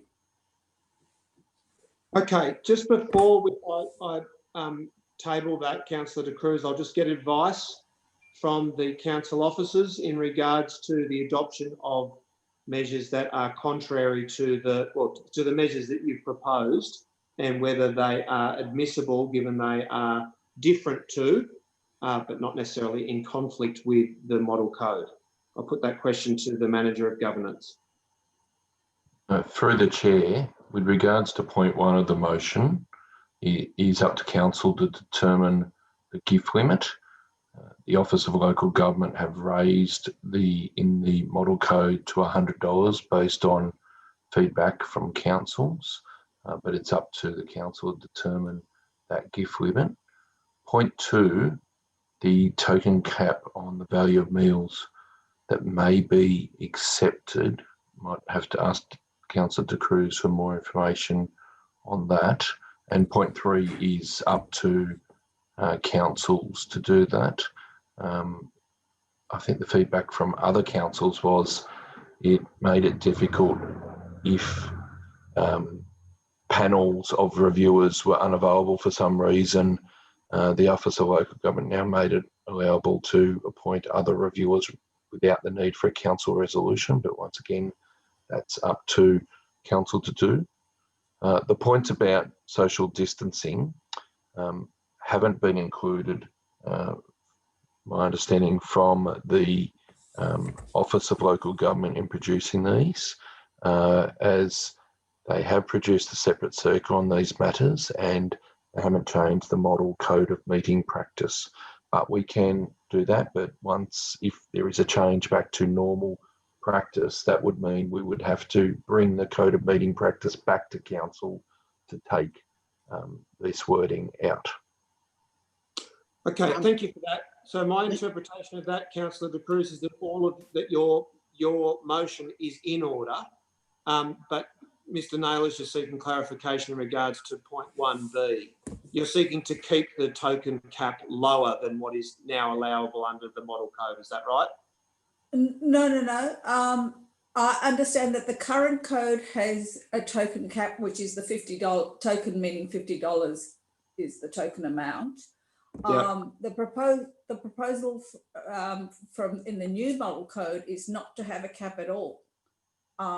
So I think this is actually exceeding, exceeding in the way that you're actually, exceeding the model code. So I wouldn't see a problem in that. So, Yeah. I mean, you could take there's no out problem. Yeah. Okay, that's... So, Mr. Mayor. I'll call the meeting to order. I think that's clear. So we've got a primary motion from Councillor De Cruz to adopt the changes with the amendments that she's incorporated. Is there a seconder for that motion? Yes, I'll second it. This is Councillor Steer. You wish to speak to it? Briefly, yes, thank you. I want to speak particularly about the $50 gift limit. That's an amount that I have spoken in the past, particularly at the Local Government New South Wales conference last year. And the reason for that is we're not in this business to get gifts or to get offered things. I think all of us have probably been offered things from time to time by well-meaning people. And I'm sure that all of us have turned those kind of offers down as well. It's a slippery slope if you start increasing that gift limit to make it seem as though it's acceptable to accept certain things that might influence a vote one way or another, or might encourage a councillor to introduce somebody to a staff member or something like that. Those are the things that that the limits are aimed at preventing. And it sends a clear message to the community that we Inner West councillors are very clear about our duties, that we're not in it for the perks and we are in it to serve the community. And I think that's a very good message that we should be sending to the residents. And it's it's not a token effort either, because it sends a very clear message that we are determined to stand on our ethics, to uphold the code, and to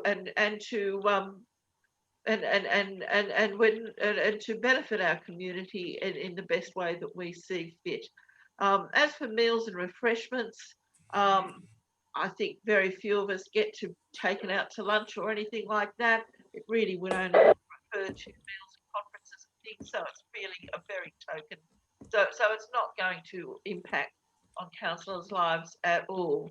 I can't see all the rest of the motion, but Councillor De Cruz has described it, and I do think in relation of that the appointment of reviewers by council resolution is particularly important, because it means that councillors know what's going on with the code of conduct procedures, know and have some input into how they operate, and I think that's very important, because councillors are a governing body.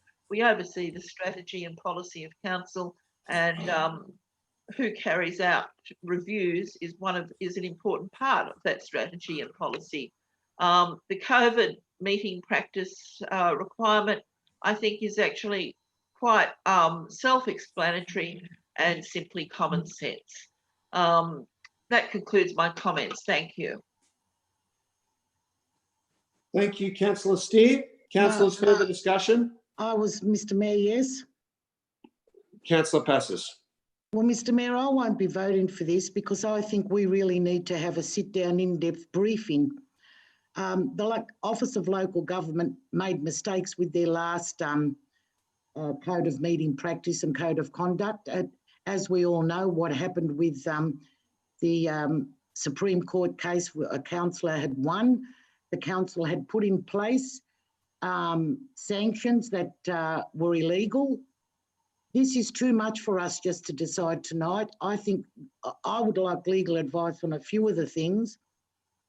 Talking about $50 and $100, you'd have to be a pretty cheap councillor to be bought off for 50 or even 100. To me, a lot of it is really ridiculous. Also, I have concerns with I'm led to believe that the council votes for the panel, the reviewers. We can dismiss the panel of reviewers, but you cannot dismiss individual reviewers, even when you're in possession of where they have not done what they were supposed to do. So there's a lot in this that needs to be looked at in depth before councillors put their hand up and vote for it. So I will be voting against this, and I would be moving that we have a briefing on this with a legal person in attendance. Thank you. Mr. Mayor. Councillor Stamoulis. Thank you. Mr. Mayor, I'm going to support Councillor Passos on getting further information about this. I have some questions. I'll put those questions now.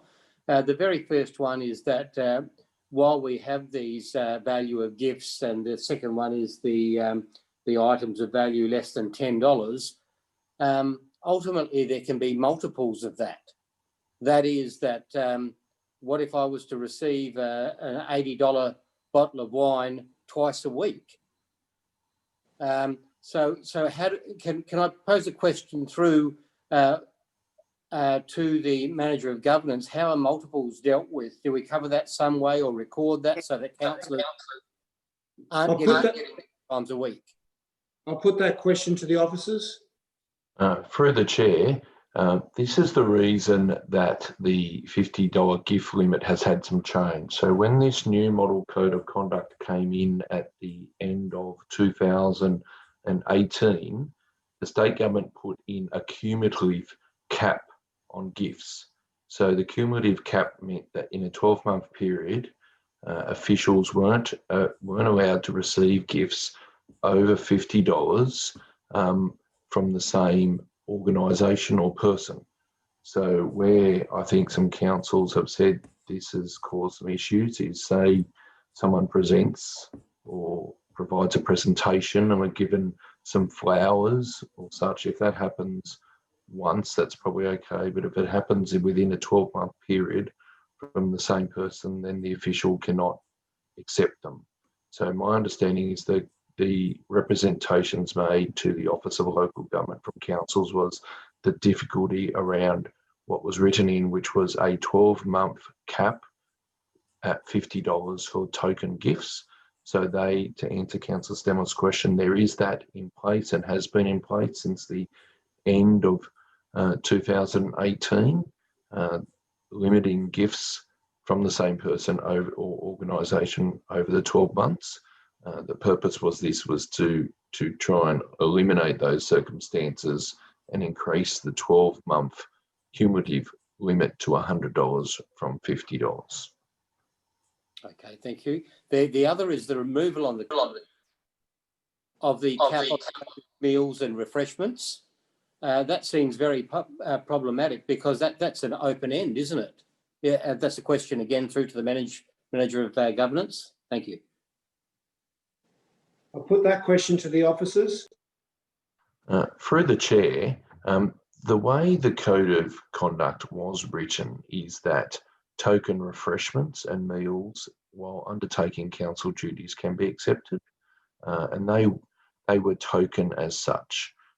What they've done is now included them as a reference, not to be classed as a gift, and basically things like if you went to a conference and you were provided dinner, that you didn't need to declare that. So my interpretation of the changes is they're trying to make it easier for officials that every time you go to a conference or a seminar and you're provided with a meal, that you don't need to declare that on a gift declaration form. So the change has been to make it easier for council officials. I don't think it's been intended to avoid the cap or avoid those situations, but make it easier.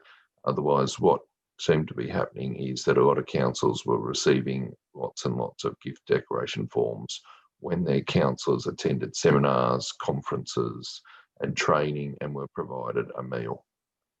No, I'm afraid to say that's incorrect. Sorry, Councillor Stamoulis has the floor. Councillor Stamoulis. Thank you, Mr. Mayor. But the word council officials means more than just councillors, so it opens up to a wide variety of interpretations, so that would worry me. In light of that, I will support the foreshadowed motion just to get more detailed information. Thanks. Could I Okay. speak, Mr Mayor? Yes. Councillor McKenna.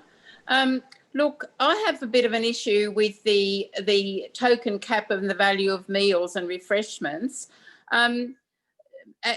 Since on this council, I think I've been to about maybe 2 functions or 3 functions where I've been fed something, whether it was under $50 or not, I'm not sure. But certainly when I was mayor, I went to many functions where I was provided with a meal. Things like schools, speech days, school formal dinners, where parents have probably paid more than $50 for the meal. And as the mayor, you were there as a guest, you were there as a dignity, you were there to present often. And those meals are all in part of your duties and part of your role as that significant person that's invited to these things. I don't think we can have a $50 cap on it, because the mayor would be then having to be declaring these over and over and over again, because where do you go anywhere where you get a function meal for less than $50? It's not possible. So I think that's a problem, and I don't think any of us go to these things because we want to have the meal. We go because we're invited and it's the appropriate thing to do. So I think that's an issue. The gifts, I'm very happy to support the gifts. I don't really care about any of them, but the reality was, the way it was, if anyone offered to buy you a cup of coffee, you basically had to declare it as a gift. So it really is, the whole thing's fairly fraught anyway, but accept the gift, but I find the meals a problem. Okay. Chair, if I can, Councillor Hesse. Yes, Councillor Hesse. Thanks, Chair. Look, through you, if I can, to the relevant officer, just to clarify this issue about dinners. I'm quoting from page 22 of the draft policy, item 6.2. A reference to a gift or benefit in this part does not include F, free or subsidised meals, beverages or refreshments provided to council officials in conjunction with the performance of their official duties, such as but not limited to the discussion of official business, work-related events such as council-sponsored or community events, training, education sessions or workshops, conferences, council functions or events, social functions organised by groups such as council committees and community organisations. Can the officer clarify that indeed those items are excluded from the idea that it's a personal benefit? Thank you. Why don't we all vote for deferral instead of spending the whole night going through all this like Call this? the meeting to order, and I'll put Councillor Hesse's question to the Manager of Governance. Through the chair, Councillor Hesse is correct. So this is what we're talking about. So the Code of Conduct has been changed to say that those items are not defined as a gift, as well as they've now included items with a value of less than $10. So what Councillor McKenna was saying is exactly right. They've changed the Code of Conduct so that if you go as a council official, which is in our code is just councillors and staff, if you go to a function and you're provided with a meal, you do not need to, if it's for official duties, you do not need to declare it as a gift.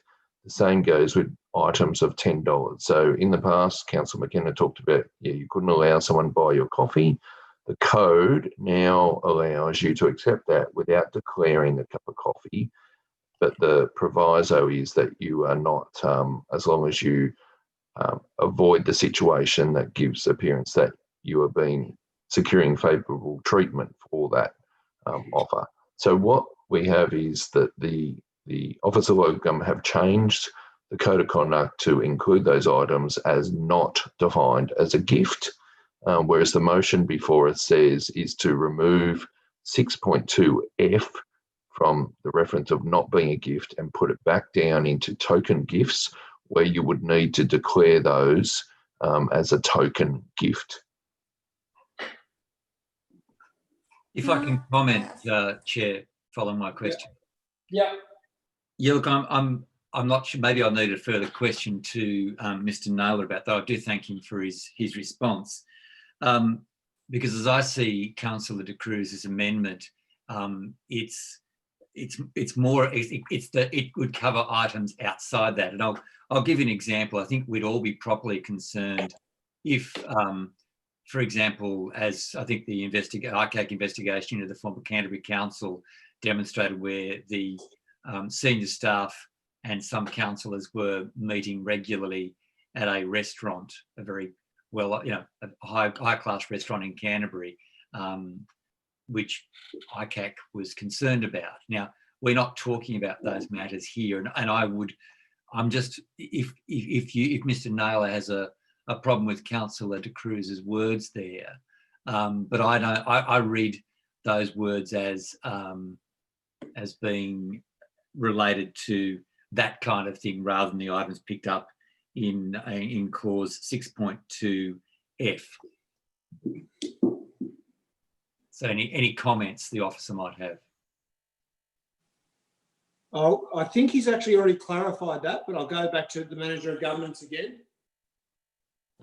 Through the Chair, the reference to meals in official duties used to be part of the token gifts. They've now removed them and said they're not a gift at all. So my reading of the motion on the floor is to move those 6.2F under the token gift requirements of the code, and therefore requiring anyone who accepts one to declare that on the gift form. I thank the officer for his notes, and perhaps it's worth considering taking item B out then. But that's thank you. Okay, thank you. So I think Councillor McKenna's legitimate concern has been addressed. Further discussion, councillors? Could I actually? Yes. So could I? Sorry, thank you. So could I just clarify? I think the issue is not meals at conferences, etc., because that is included generally in the conference fee. I think what we're talking about is additional events. I mean, when you get invited to the members' lounge at the football or the cricket or whatever else. It's these kinds of things. And as Councillor Hesse just said, meals where you go out to dinner. I mean, look, we do have to have meetings with staff, not with staff, with the community, and we do end up having them in coffee shops and things like that. But I think the issue here is to what degree, to what level is the expenditure on those kinds of things accepted? I mean, the reality is I ended up buying people coffee rather than accepting coffees from other people. But sorry, just Councillor, to keep it simple. I actually think this issue has been very clearly addressed by Mr. Naylor. Your motion is in order. It is specifically in reference to meals that would fall outside of official events because they have been excluded from the model code. So I think that's actually been clarified. Everyone understands it. I agree with you that councillors end up spending more money when they go to events and meeting with people in order to ensure that we protect ourselves. Councillor McKenna's articulated that there might be a different impact on the mayor. I'm perfectly happy to support your primary motion, so I don't think there's a need to speak to it again. So is there anyone else who hasn't spoken who would like to? Okay, if not, we've got the primary motion moved by Councillor De Cruz, seconded by Councillor Steer. We've got a foreshadowed motion from Councillors Passis and Stanolis for deferral of the item. I'll go to Councillor De Cruz for a right of reply. Oh, that's fine. I think I've spoken now. No. Mr. Mayor, can I speak on my foreshadowed motion?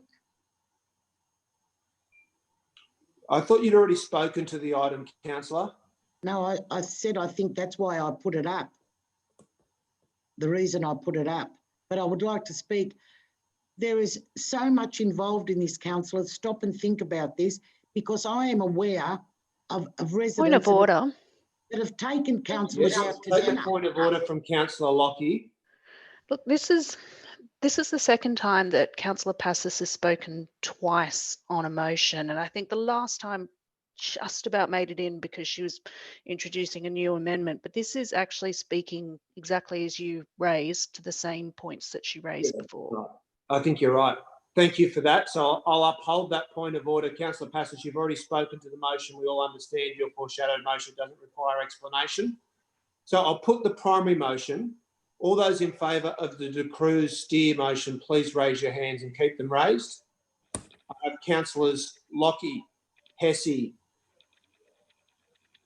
Macri, no, sorry. I have councillors Lockie, Hesse, Macri,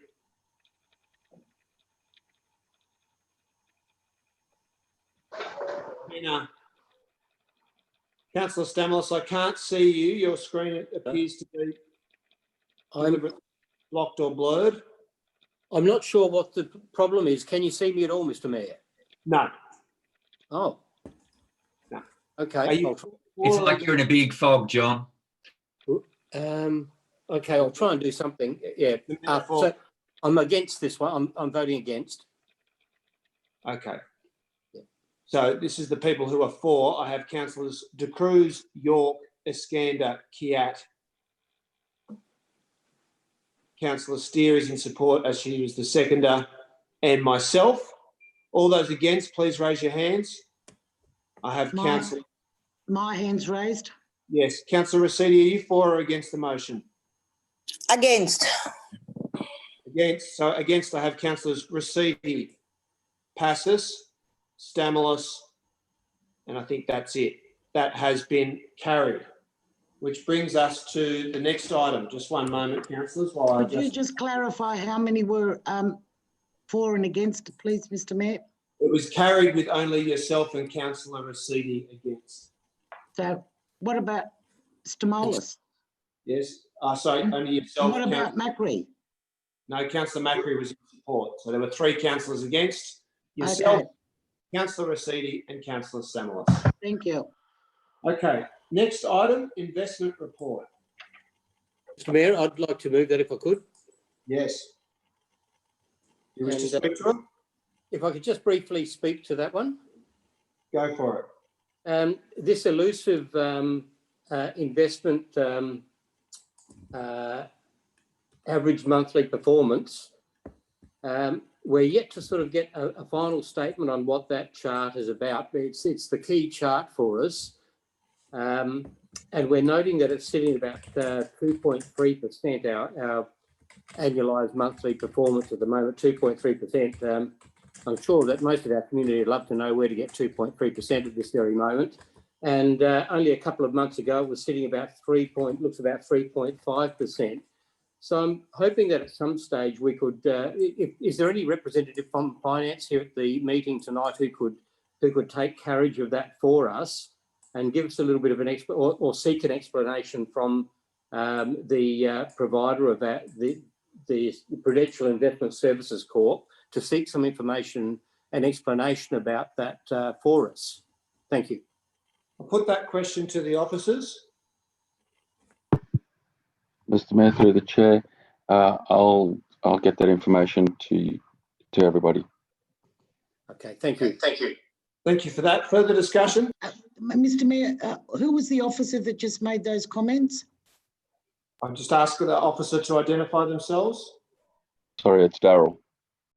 Okay, thank you. How are you, Darryl? Good, thank you. That's good. I'm happy to second this, and I don't need to speak to it.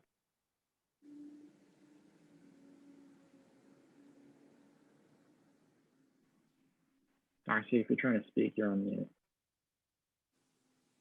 That's moved by councillor Stamoulis, seconded by councillor Kiat. There's no need for a right of reply. All those in favour? Against?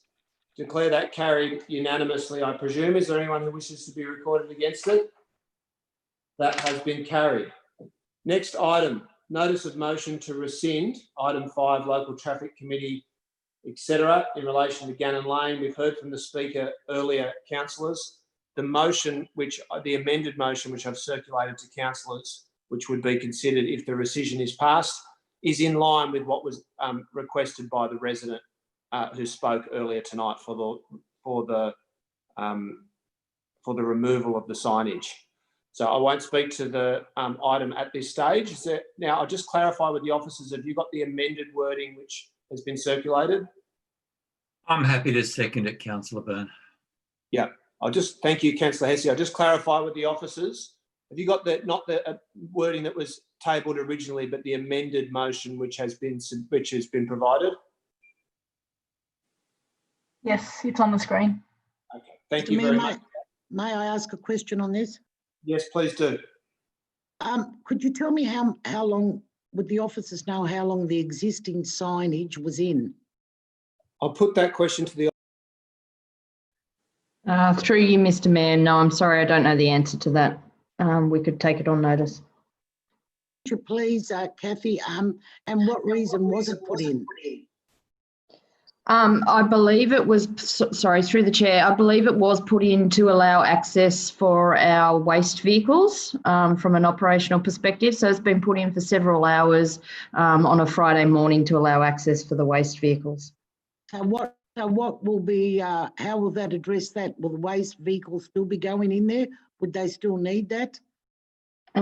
Through the chair, I believe this resolution is consistent. So we will put the no parking across the driveway and then retain the no parking during certain hours at other locations within the laneway.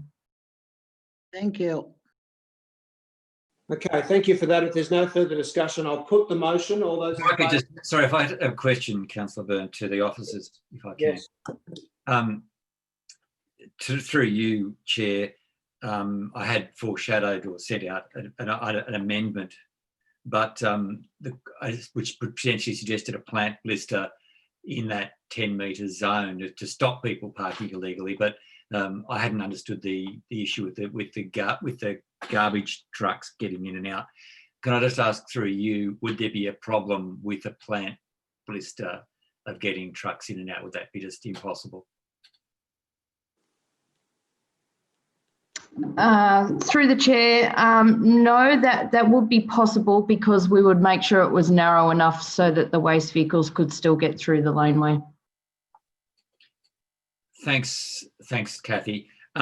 If that's the case then, and you can choose to accept this or not, Councillor Byrne, but I had said it in an amendment which would become point 3, that a plant blister be created in the 10-metre zone of Gannon Lane and an appropriate shrub or tree be planted in consultation with affected residents that both prevents illegal parking and provides some small amount of shade. Just to speak to that, I did walk up there today. It was a lovely day. The lane is very, very short. It's a one-way area and there's not a lot of off-street parking. Essentially, I think, as Mr. Corbett mentioned, essentially it's people whose properties back onto the lane pretty much park in front of their own garages, which of course we don't want to stop. But I do think pretty much everything else is rather problematic. And of course, as Mr. Corbett mentioned and Kathy Edwards-Davis has said, there's the garbage truck issue. So I think it's not a matter of high priority, but really just it's trying to protect the amenity of the residents whose properties back onto the lane, and also perhaps give them a little bit more if that's possible. So it's really just a suggestion. I'm open to, I mean, obviously in councillors' hands and your hands about whether you accept that and take it from there. Thank you. Mr. Mayor, has the councillor nominated funding? Sorry, Councillor Passos. I'll just go back to Councillor Hesse. Have you consulted with the residents, the resident that we heard from earlier about that, Councillor Hesse? I messaged Mr. Corbett today, but didn't receive a response. So that's why I've made it very, very clear that it should be in consultation. You know, I don't think it's a high priority. And when it comes to budgetary matters, I would say as finance permits. Yeah, well, we've got $5 million in the trees budget, so it shouldn't be a problem. I would have thought it was a pretty small matter indeed. But I wouldn't, I'm not seeking to impose it on residents. It's really saying, look, if it's there, it helps then to manage the traffic issues. If it doesn't, then that's fine. Okay, well, I'm happy to incorporate it on the condition that it reads that residents be consulted about a plant blister. to be created, etc. It does. Yes, absolutely. That's incorporated into the primary motion.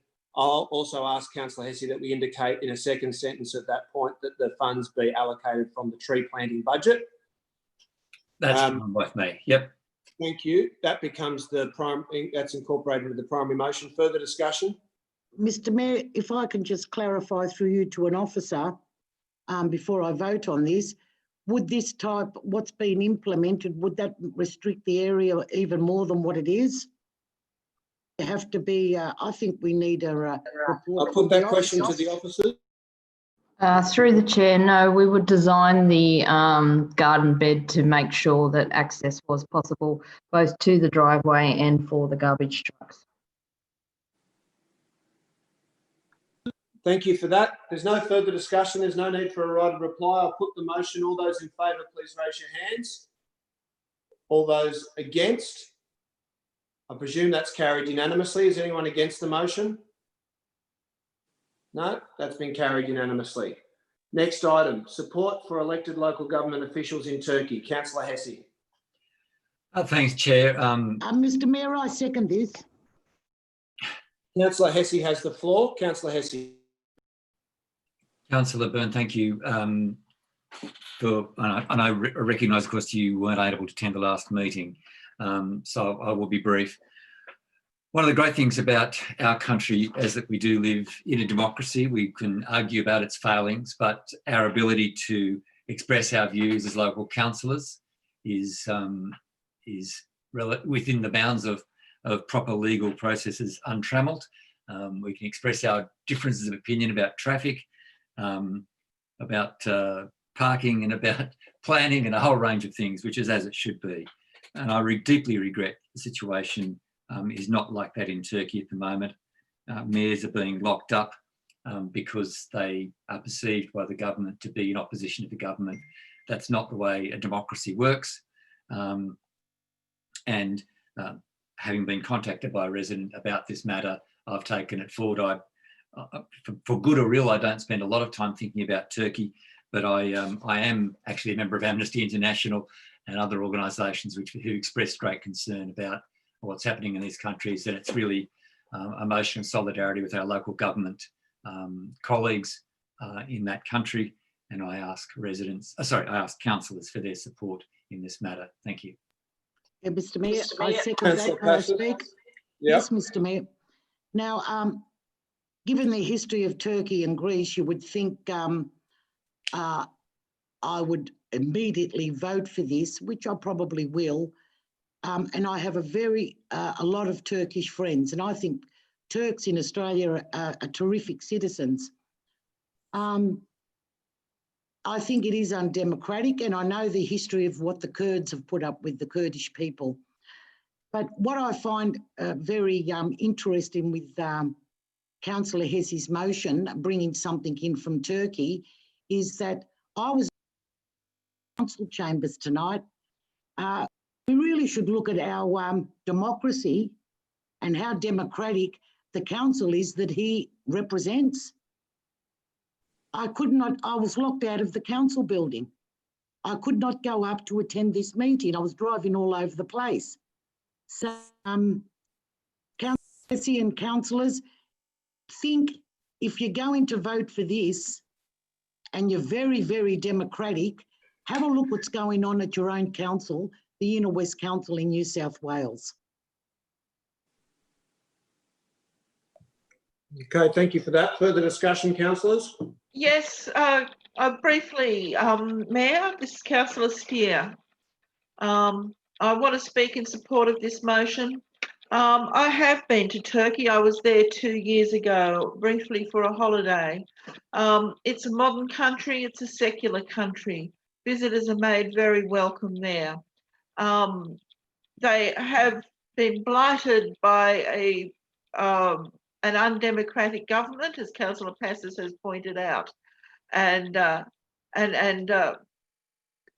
have been and the latest in unseating 23 popularly elected mayors is the latest in a long line of things that they have done to their own people to squash dissent and to assert the power of the current government there. It's not at all comparable to the situation that Councillor Passes has said in trying to access the council chambers, which have been closed for COVID reasons, and that's why we're on Zoom.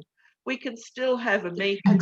Councillor Passes can still say whatever she likes. And it doesn't matter, Councillor Passes. We're not talking about you as such.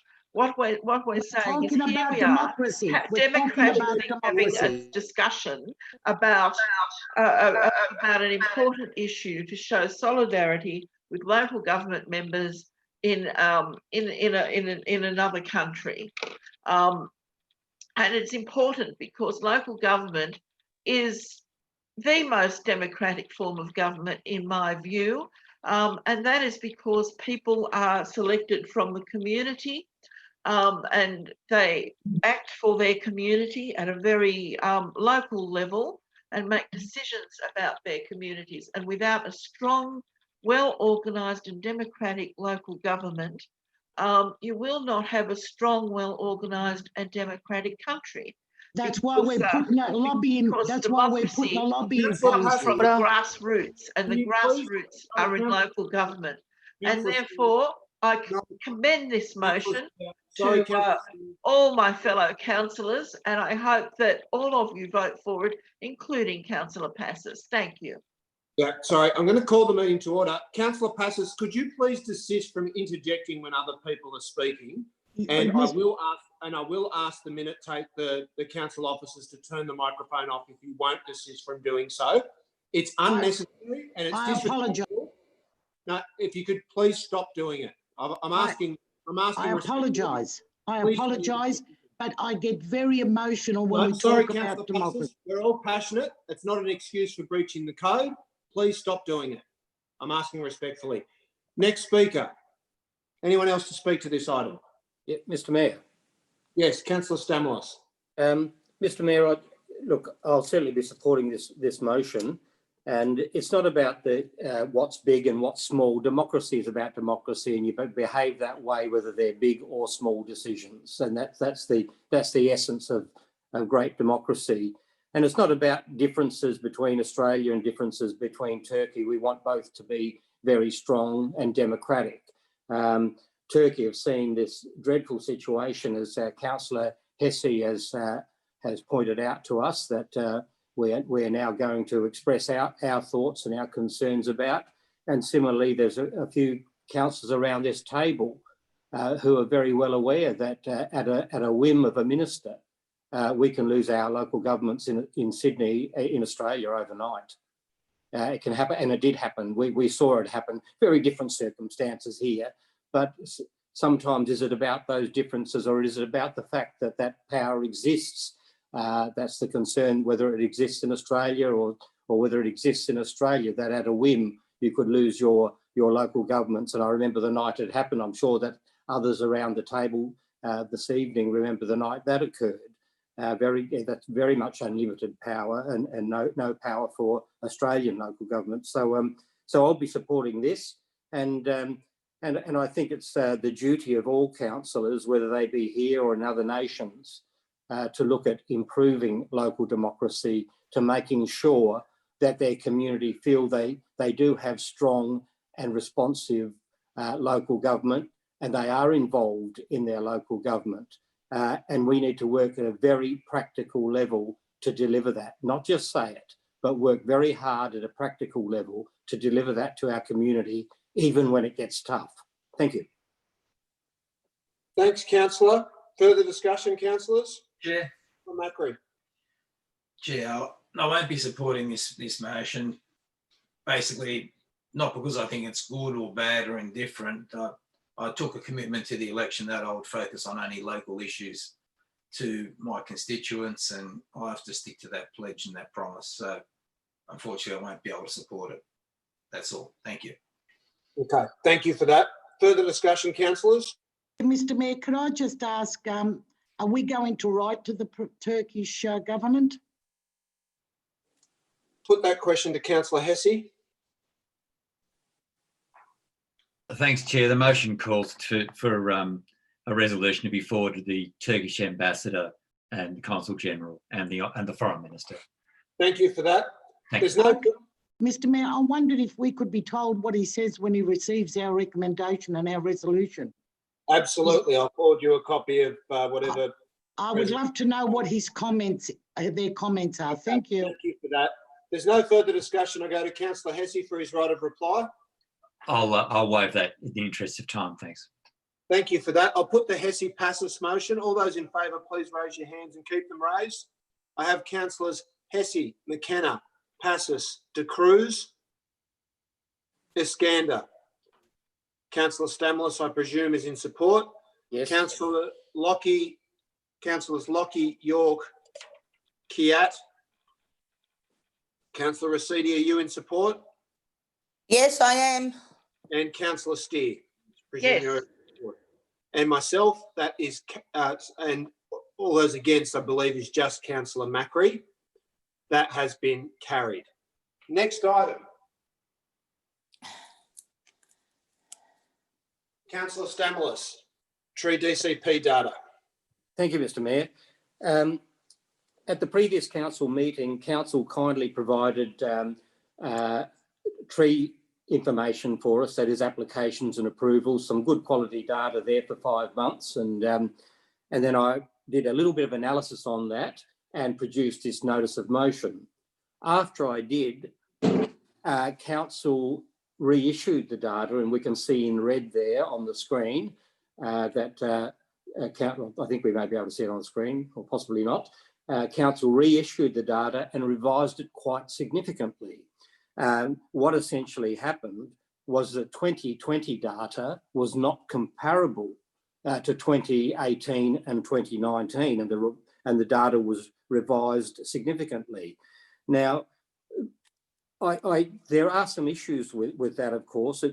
What happened is that a couple of councillors have been out to the media reporting on the data. The mayor also reported was also reporting in the data, and the state MP, all oblivious to the fact that the data had been revised. And I even put some information out myself on that data, and then it got revised. So we've all been a little bit embarrassed. But I think most concerning for me is that our community have been embarrassed. May I speak next? The level of data, the major revisions to the data mean that the perspective was certainly blown out of proportion, widely out of proportion. And in fact, even my notice of motion reflects that data as well. We've seen that the number of applications did not increase by 78%, but after the introduction of the new tree DCP. That has not occurred. The data shows that. As a result of the new DCP, the number of applications was overestimated by 2.5 times. It was originally recorded as 189, but after revision it was 77. That's a huge revision downwards. The number of approvals did not double since the new DCP, far from double. And in fact, a big rise occurred prior to the DCP in 2019. In fact, I'm going to ask the 2017 data somewhere down the track just to see where this trend in increasing approvals and applications did occur. But we certainly noticed from the data it was big in the year before and possibly still continuing on into 2020.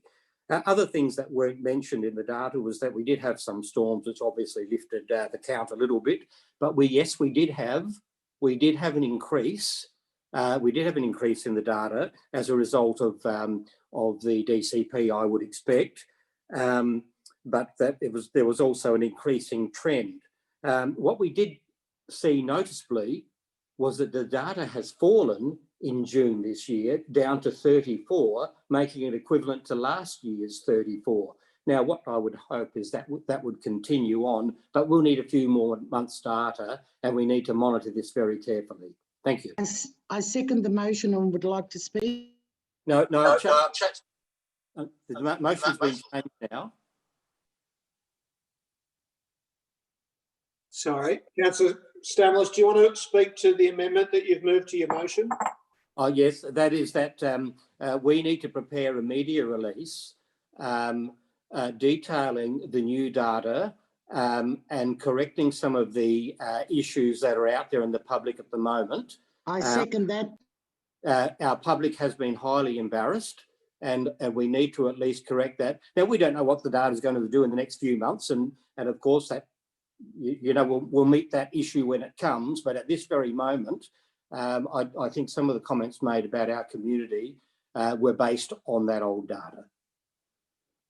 Okay, thank you for that. So we've got a primary motion from Councillor Stamlis, which Councillor Passos wishes to second. Do you wish to speak to it, Councillor Passos?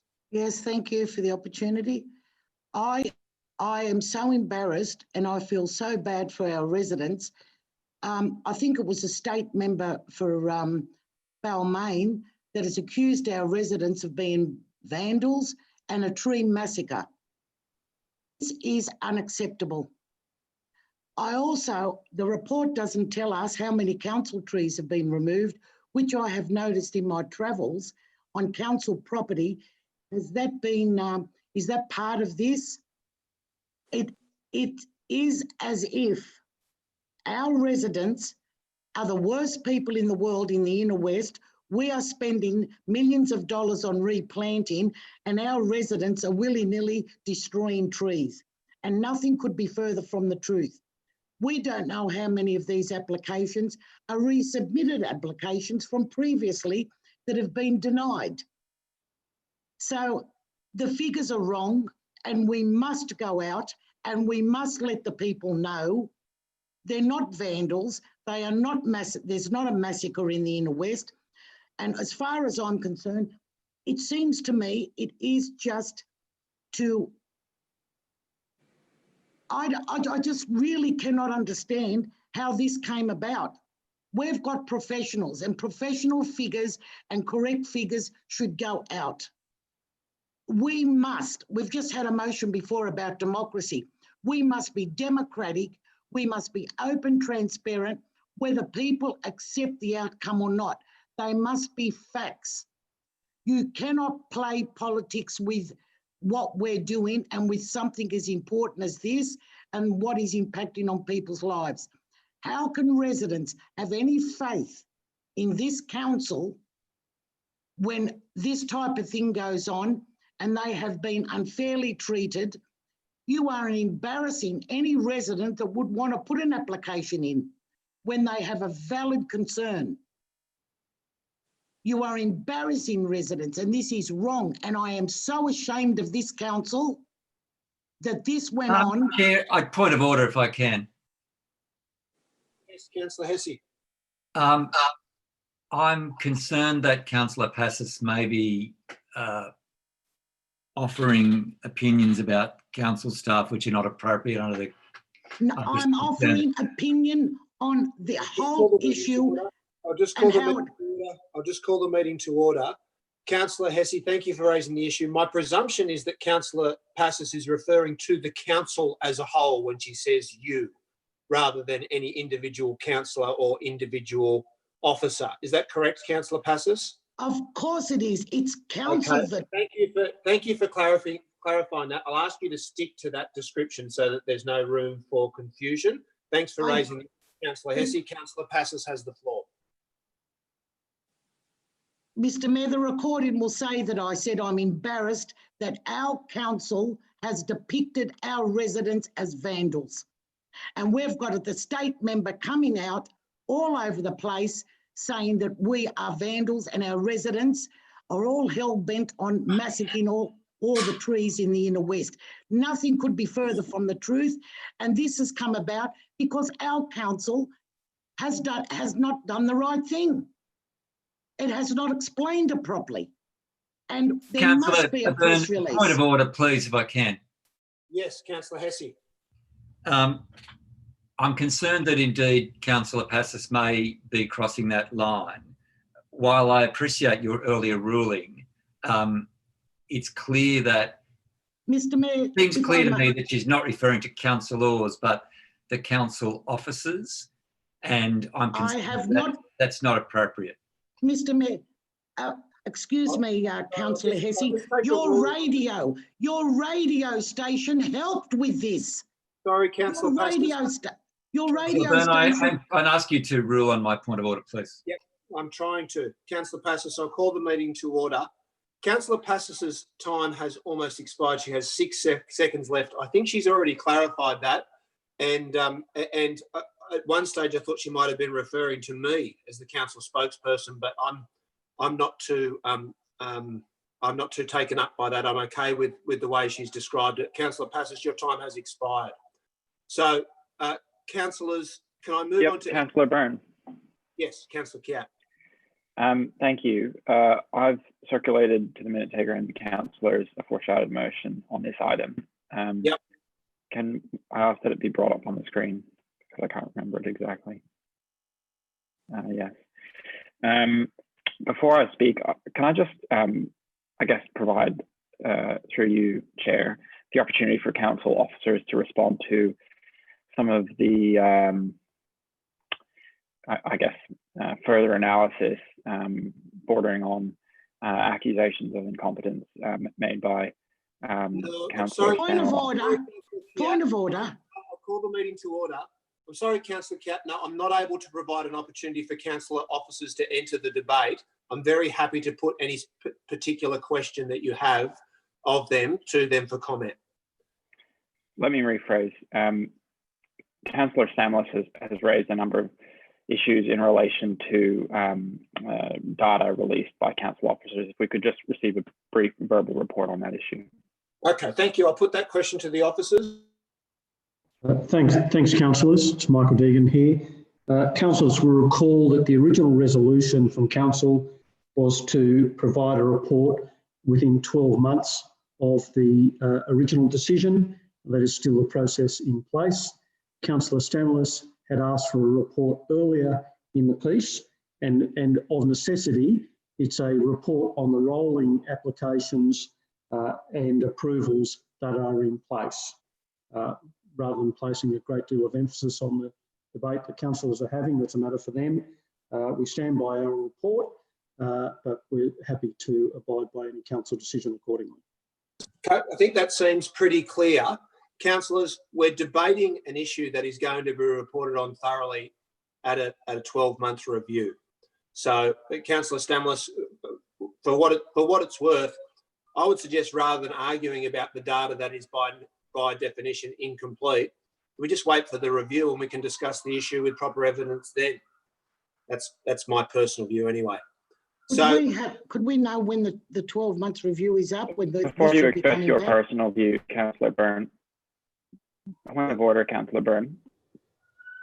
Yes, if sorry. I could just speak to. I thought you'd concluded, Councillor Cat. Sorry about that. Did you have comments to make? No, I hadn't even started. Oh, please proceed. Look, I would. Thank you. I'd just like to say I want to thank the staff for responding to Councillor Stamlis's question on notice. I think we need to recognise when we put a question on notice in relation to an item that is under a more comprehensive review, we shouldn't expect necessarily that that review will be brought forward or the answers will be necessarily complete. And I think we all need to accept that these things take time and are done in a professional way by our staff. So I do appreciate receiving that data. People have used it. We can't really control that. But I just think that it's important that as councillors that we allow the staff to undertake the review of DCP and present us with their recommendations or firstly present us with the analysis based on their professional opinions and present us with recommendations, and that's what I'm seeking. Can I ask a question, please, Councillor Byrne? Yes, Councillor Lockie, yes. Just to clarify, because I think one of the points of possible confusion has been not so much a revision of the data where we saw, for example, a total number of applications of 429 in 2020, but more that the council staff had clarified or made it extremely clear that of that 429 applications, only 317 have been determined for this year. Can I just check that that is correct?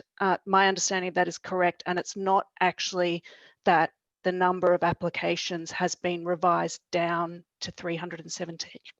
317. I'll put that question to the office. Mr. Mayor, I think as I indicated, this is a rolling process. Applications and approvals in two different streams. It needs to be reset at the 12-month period as council asked. We also undertook an aerial survey of the whole of the local government area late February, and we are hoping to do that again next February with results in March of April to give a clear picture to council of the impact of the decisions, if any. Thank you very much for that. Councillor Lockie, did you have any remarks to make? No, I'm fine. Thank you. Can I just ask a follow-up question of the Chief Executive? When we conduct the that follow-up aerial survey in a year's time, how many new trees will have been planted from the $5 million fund that we've created? Councillor, we have $5 million to spend by June 30 next year. December and January, because of the weather, are months where we can't plant, but we will be extremely busy March, April, May, June, and that factor will be brought into our report, so some balance across the whole of the report. So just to clarify, sorry, no, I've just got a further question. So just to clarify, the report on the DCP data will incorporate data about the trees that have been planted out of the $5 million fund. Is that correct? And also qualified by the fact that we will still have more trees to plant. Yes. Recognising, just one further question, recognising that obviously it's an approximate exercise as you've articulated, how many trees approximately could be planted for the $5 million through the $5 million fund? We're just trying to finalise that at the moment, but there will be thousands of trees planted by June 30 next year. I'll get you an exact, a closer approximate number within the next week. But we're very busy on trying to do that now. Okay, thank you very much for that. Councillors, further discussion? Yes, Chair. Councillor Macri. Oh, Councillor De Cruz was before me, actually, Chair. Okay, Councillor De Cruz, then Councillor Macri. So just following up on that aerial study or survey that's going to be done, I think the real issue here with the tree removals is if that is actually removals of mature trees and what impact and what our canopy looks like. I mean, I accept that, in fact, the worst culprit in all of this exercise is, in fact, WestConnex, and they've actually removed a huge number of trees, built a whole lot of roads, and so we've actually lost a lot of place to plant trees. So my question was about that report that will come back. Will that provide a report on the actual tree canopy and the changes? I think that question's already been answered, Councillor De Cruz. Well, there was no mention of canopy. There's only mention of number of trees. No, there was reference to an aerial survey that would be conducted with a comparison between February 2020 and February 2021. Okay. Okay, thank you for that. Is there any further discussion, councillors? Yeah, Councillor. Yep, Chair. I'd just like to say I share Councillor Stamolis's concerns with the way we were portrayed in the media, and that's why I'm going to support Council putting out an actual media release to detail that there is no tree massacre going on. And, you know, the actual whole amendment of the tree DCP was to give people a break with trees that were causing damage to their properties. I mean, you know, trees, if they're planted in inappropriate locations, do damage properties. And I'll give you the comparison. If a tree is cracking and damaging your home because it's too close to your home, do we look at that the same way as we look at say, damage from the West Connects to someone's home. We are outraged as a council when the West Connects damages someone's home. But if it's a tree, we think it's all right. I think that was the meaning of the whole tree DCP and the amendment. And I note that the aerial survey was undertaken in February before the actual new DCP came into place. So we could get an accurate picture after 12 months what the outcome was of the new DCP. And I know a lot of media outlets ran with, you know, tree massacre. They've lost 1% of their canopy already, which was absolutely outrageous as a statement, because you'd have to lose a whole suburb worth of trees to lose 1% of your canopy. And I know a few councillors ran with that, and I think that's pretty poor. And this is why I'm going to support the motion. And we have to remember why we amended the DCP, because people were having issues, damaging their property. And we even heard people coming in that wanted to replant trees that were poor specimens and replace them with natives, and they were having difficulty. So we actually tailored it to get more native trees back in and deal with problem trees. I don't want that to be lost in this message that this council's doing the wrong thing, because I believe we're doing the right thing. That's why I'll be supporting this. Thank you. Thank you for that. Further discussion, councillors? Councillor Byrne, if I can. Councillor Hesse. Yes, Councillor Hesse. Thanks, Chair. I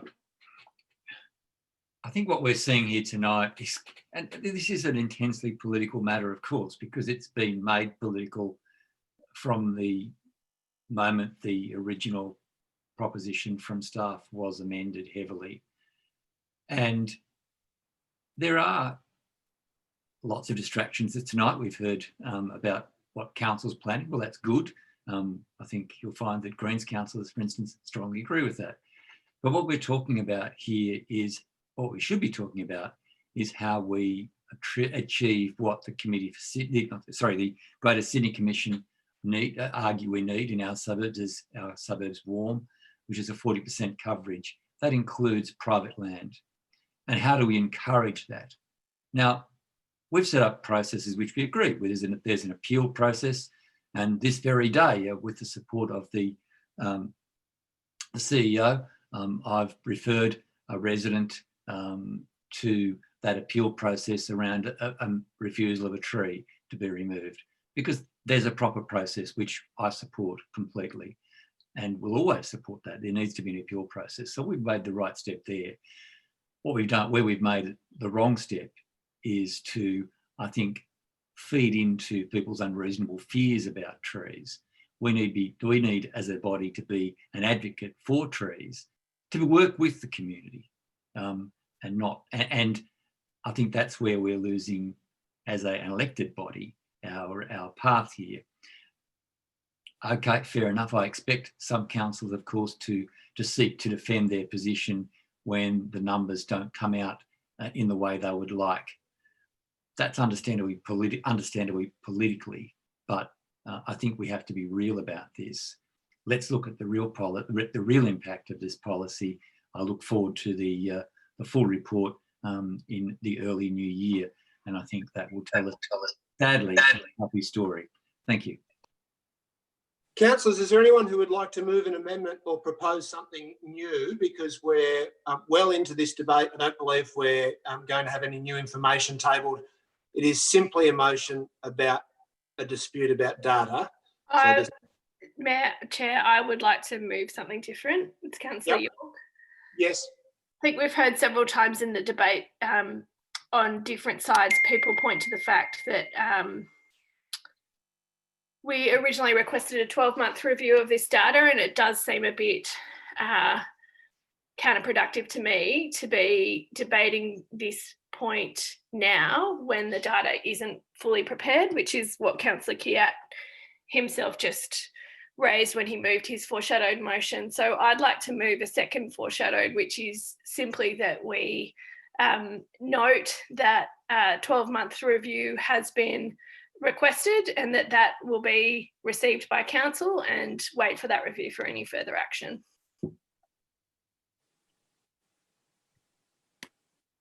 I'll second that.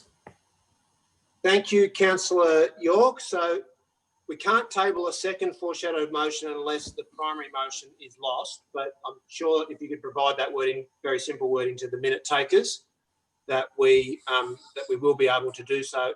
If we get to that stage, Councillor De Cruz has indicated her willingness to second that motion. So if there's no further discussion, I'll go to Councillor Stamoulis for his right of reply. Thank you, Mr. Mayor. What we've found in this discussion, councillors, is that it's not about the data or data analysis, or some people are attributing 12-month analysis is needed for this sort of data. That's got nothing to do with where we're heading. And in fact, I brought it forward into 5 months so that we could get an early view just in case things were going wrong. That was the whole purpose of it. But this discussion is about the fact that the data was revised. In fact, the data Council presented us this week was different to the data we saw 2 weeks ago. And in the meantime, a lot of information and misinformation got out to the public. Now, how do we deal with that? That's the issue in concern tonight.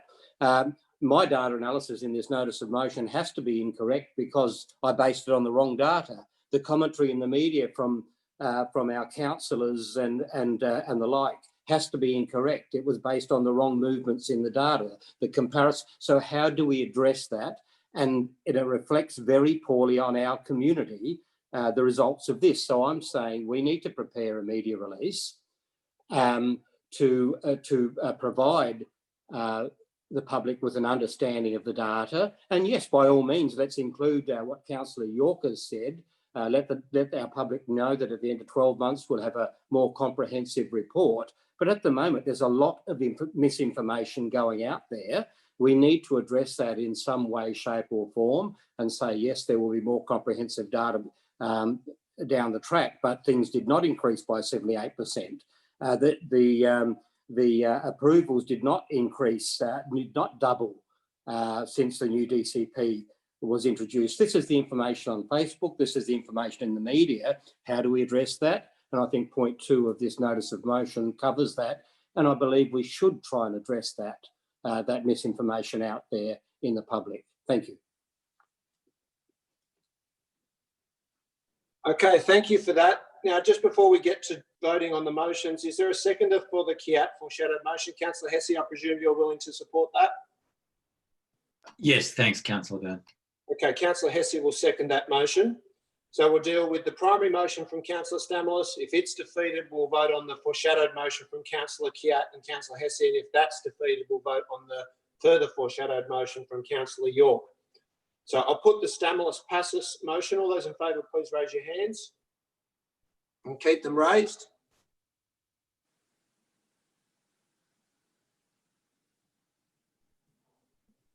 Okay, in support, I have councillors Stamoulis, Passis, Macri. I believe that's it. All those against, please raise your hands. Councillors Hesse, McKenna, De Cruz, Iskander, Lockie, York, Kiat. Councillor Rescind, are you for or against? I'm for. Councillor Rescind is for the motion. Councillor Steer is against, and I am against. That has been defeated with only councillors Rescind, Passis, Stamoulis and Macri in support. We now vote on the Kiat Hesse foreshadowed motion. All those in favour, please raise your hands. In support, I have councillors Hesse,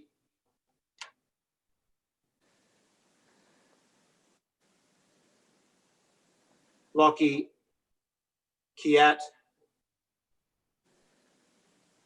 Councillor Steer, are you in support or against? I'm against this one. Against?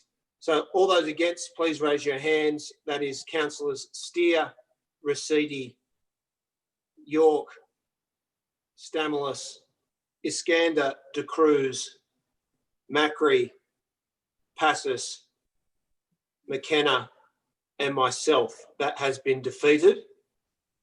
We'll now move on to the further foreshadowed motion from Councillor York, just to note that the review will be completed after 12 months and that no further action be taken until that review. All those in favour, please raise your hands. In support, I have Councillors McKenna, Macri, De Cruz, Iskander, York, Kiat, Rescind. Councillor Rescind, were you in support or you were adjusting your screen? I'm in support. In support. Councillor Steer? Oh, I support. Councillor Steer is in support, as am I. That has been carried. Next item. Who's against?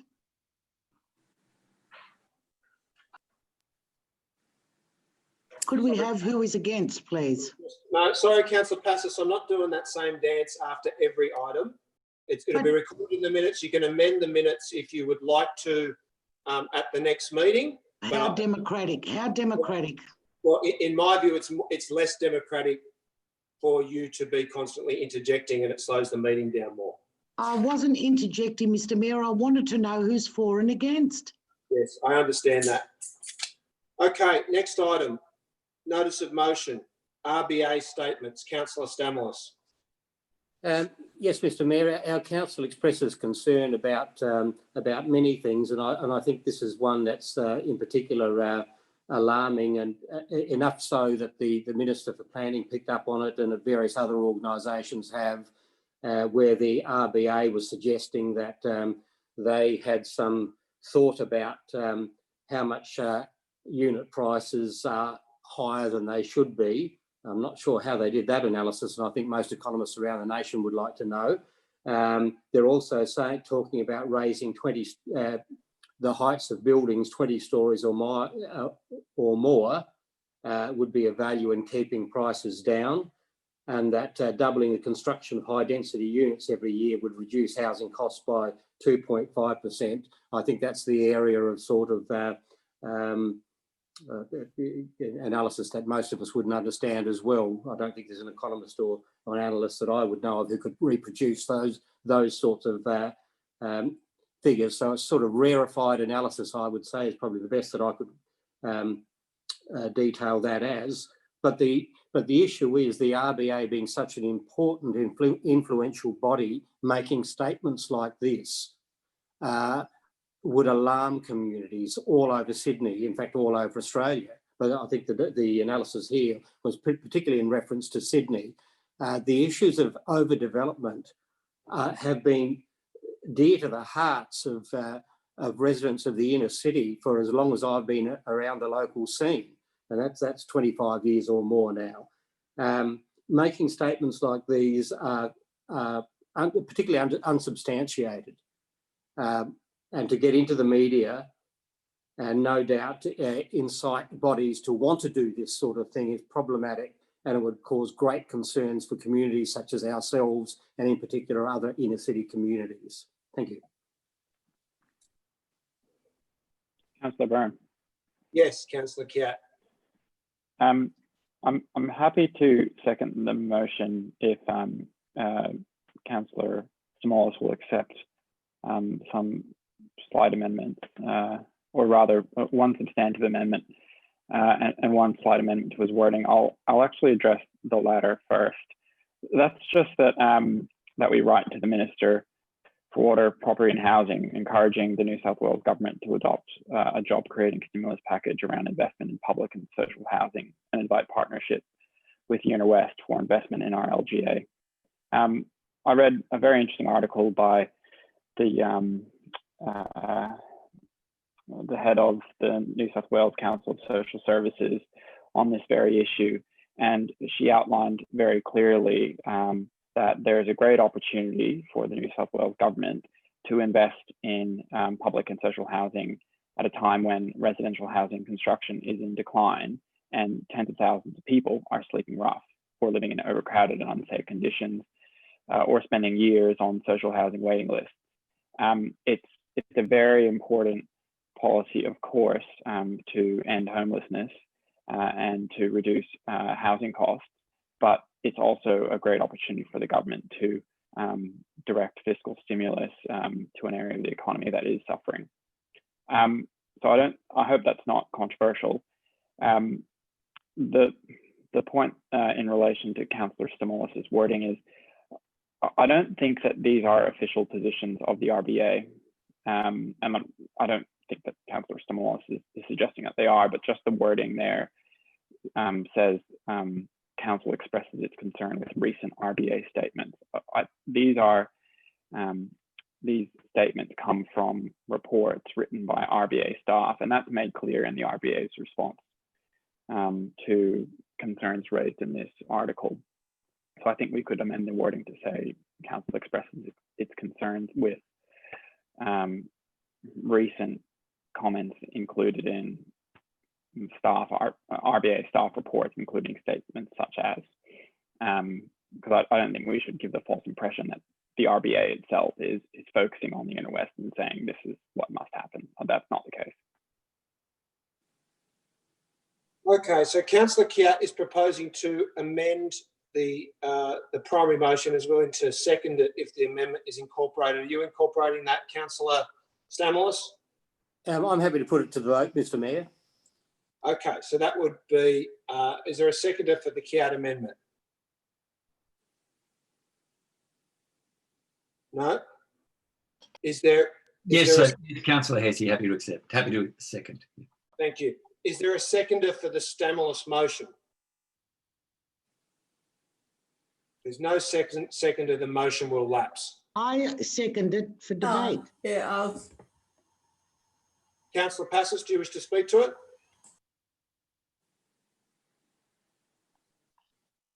Councillor Passos? I'd like to say briefly, if I've ever been brief in my life, that we've got a councillor that's not happy with what the RBA has stated. We've got another councillor saying that we need public and social housing. We're against 20 stories. Where do we put this social and public housing on our parks? Where do we put it? So what is the answer to this? Can I speak to? No answer Can I from speak anybody? to? Can I speak to this, Chair? Yes, sorry, Councillor. Councillor York. Yeah, I can't vote for this, I'm afraid.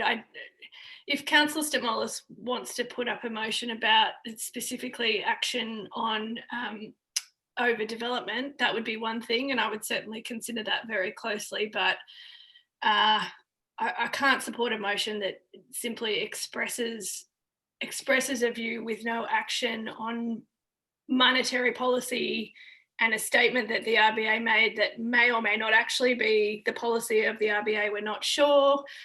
Similarly, I support many, not all, but I support many of Councillor Kiat's actions on social housing, and I have voted for some of his amendments in the past. But I don't think a generic motion about something that the RBA said that may or may not reflect its central policy is a useful or relevant motion for this council to pass. There's no action involved. We're not even clear whether it's RBA's policy.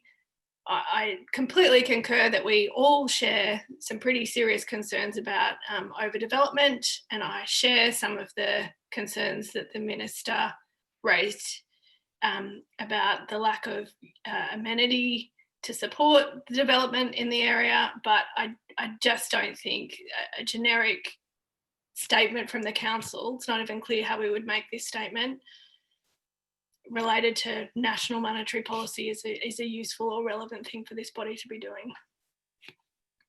And Mr. Mayoral, Could I speak? Sorry, yeah, just a moment. I had Councillor De Cruz. Yeah, I would suggest that perhaps that council notes comments in the RBA documents referring to notes these two comments from the RBA documents or something along those lines, and perhaps Councillor Stamoulis might consider those amendments. I think one other important aspect, one other important issue to understand is that there's currently the affordable housing set on exhibition, or the effects of it or the impacts of it or whatever. And I suggest we do look at those documents and design better accommodation and better buildings and better structures and better communities. We've seen in Melbourne, I don't know how tall those buildings are, but 20-storey buildings are an alarm to me. I don't think they're sustainable. I don't think they are good for accommodation, whether you're a poor person or a rich person. I don't think anyone should be forced into 20-storey buildings personally. So I think it is alarming that they've said a simple thing like we just need to increase the height of every building is not a solution. And I agree with, I think, the sentiments that Councillor Stamoulis is trying to highlight here, that it's not appropriate that we just move completely to high rise. Personally, I think nothing should be about 3 floors and everything should be walk up. But I think others would disagree with that. But I think we should also note that we're making the council's officers are preparing a submission and to the SEP to increase the diversity of housing. And in that submission, we should actually make points like the kind of spaces we need and ensure that we can have facilities and support. COVID-19 has highlighted the need for open space. It's highlighted the needs for hygiene and health spaces. I mean, we can't have tall buildings locked down and people stranded in them, as we've seen in Melbourne. So I think that there's many issues that have come to the fore, and we need to look at housing and how we do it properly. We've actually got the base precinct, which is going to be a very major development, and that needs to be done properly. I don't think we need a standoff with 20-storey buildings in the base precinct on the Balmain Peninsula facing off with the 20-storey buildings or whatever they are on the Pyrmont side of the bay. So I think if Councillor Stamoulis could perhaps reword those phrases that Council notes yeah, notes it's a concern. I'm happy with that. And so, notes the remarks by the RBA, and then also we note that the council officers are currently preparing a submission on the diversity of housing for the new SEP that's coming out. I don't know if Elizabeth can provide the exact sorry? The exact wording of that SEP. No, I'm not going to ask the council officers to draft motions for people. That's not Okay, I'll send the wording. Others can speak. Yeah. Okay, I'm going to speak very briefly, mainly to say that despite the fact that I have plugged my iPad in, I'm now down to 4% battery. And I don't think we really need to be spending quite as much time as we have on debating incomplete data in relation to the TREAT DCP, and now a statement published on the RBA website by a researcher that doesn't represent the policy that we have to be concerned about or that involves us in any way. So we've still got 2 motions to go. So I guess I'm just speaking to encourage everyone to conclude the debate so that we can get on to the important issue of council meeting rooms and garbage cancellations. Further discussion?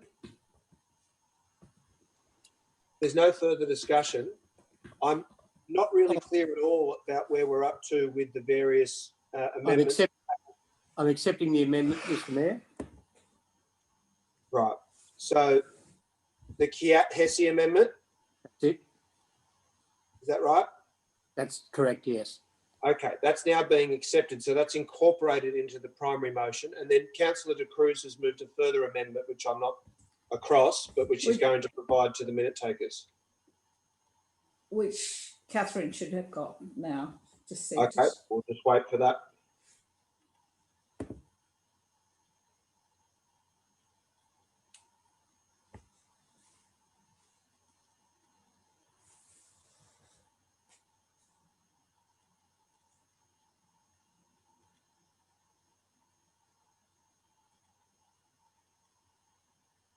Okay, that amendment has now been displayed on the screen that council officers are currently preparing a submission on on housing diversity set. I'm not sure that makes grammatical sense. Yeah, I think the first word is the notes that council officers are currently preparing a submission. Okay, I presume you're happy to incorporate that into the primary motion as well, Councillor Stamalos? Thank you, Mr. Mayor. Okay, do you need to make a right of reply? Yeah, just very briefly, if I could, Mr. Mayor. The nuance about this motion is very much about overdevelopment. This has got nothing to do with monetary policy. There's not one of those statements. That's a different statement entirely from the RBA. This is about statements that gained traction from one of the nation's most influential bodies. And the traction that will be gained is about overdevelopment, which is not substantiated.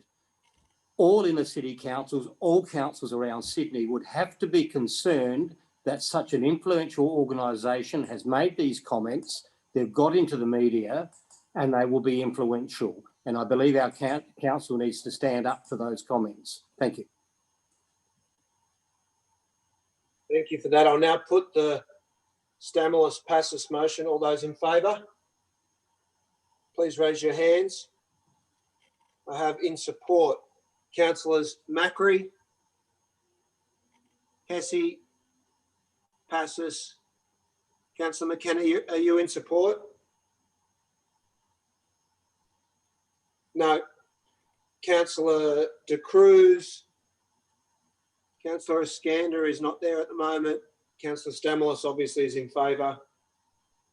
Councillor Kiat is in favour. Councillor Lockie is in favour. Councillor Rescind, are you in support? Yes. And Councillor Steer? Councillor Steer supports. Okay. And all those against, please raise your hands. That's Councillors York, Iskander, McKenna, and myself. That has been carried. Next item, council meeting rooms. Thank you, Mr. Mayor. I think councillors all have the motion in front of them. I'm not going through what I'm going through again and what I had to go through tonight to attend this council meeting. It's totally unacceptable that I'm driving around the municipality. I ended up in my garage and apparently my internet could not be connected because of the concrete walls and the roof. My motion is asking the councillors that need to use the chambers be permitted to use the chambers. Now, at the bottom of my motion, there's a comment from the governance manager. The OLG has provided advice to council that the current arrangements where councillors participate from their own residence is appropriate and all councillors should continue to do this. Then it says access to the Ashfield Service Centre, excluding library, is currently closed to the public. Now, it's not closed to the public. The coffee shop's working. Our one-stop counter's working. There's people in there all day, up and down. I'm led to believe that there was a gathering in the Ashfield Town Hall on Saturday, not led to believe, I was there. 30, 40 people without masks, no social distancing, not a problem. I've been informed that our council staff attended a Haberfield Association meeting. Now, all these things are happening. I've witnessed workers close proximity to each other, filling holes up, no social distancing. I've seen people in council trucks, shoulder to shoulder, as I have raised previously. One of the things of when you're elected to council is that you are given all the support that you need to fulfil your duties on behalf of the ratepayers. I cannot believe that there wasn't a problem previously for me to attend the council chambers, and now all of a sudden there is, especially when COVID is not as urgent as it was at the start. I attended the councillors' dining room on my own A friend came up and logged on for me. There is a sign on the wall in the councillor's supper room, only 12 people at a time. So there must be at least 10 people that have met in there for that sign to be put on the wall. I was alone.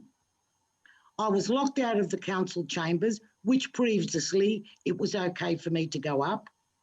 Now I'm denied the right to even sit in the councillor's dining room. This is unacceptable. Forget whether you like me or not. We are councillors and we have a right to be supported.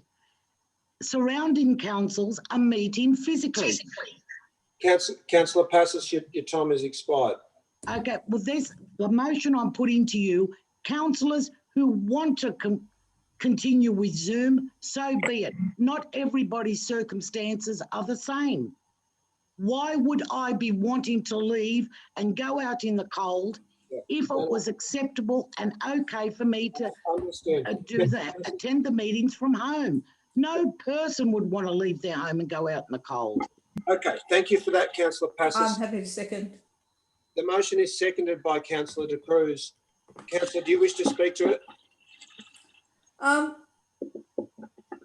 No, that's fine. I was going to say that's okay. Okay, thank you. Just, I'm a bit confused about the whole situation. And Councillor Passos, can I just say at the start that I absolutely agree that everyone, all of the elected representatives should be able to participate in the meeting, and it's an imperative for the council to ensure that all of the elected representatives are able to do so. Can I just ask the officers, just for a layperson's explanation, if you like, of whether there is actually any legal impediment to councillors being able to attend council property when they're participating in the Zoom meeting? Through the chair, answer to your question is, after the council meeting on the 28th of July, a number of councillors expressed concerns about the close contact that was shown and live streamed on our website, where a member of the venue support staff was in close proximity to a councillor and was fixing their computer, which was in breach of the public health orders. Council needs to make sure that any access to our building doesn't breach the public health orders. That incident was live streamed and a number of councillors expressed concerns. We saw that on the live stream, and so a direction was made not to attend the Ashfield Service Centre, so it doesn't put those venue support officers at risk. There isn't a legal impediment, but we need to maintain the safety of other people who may be in the building.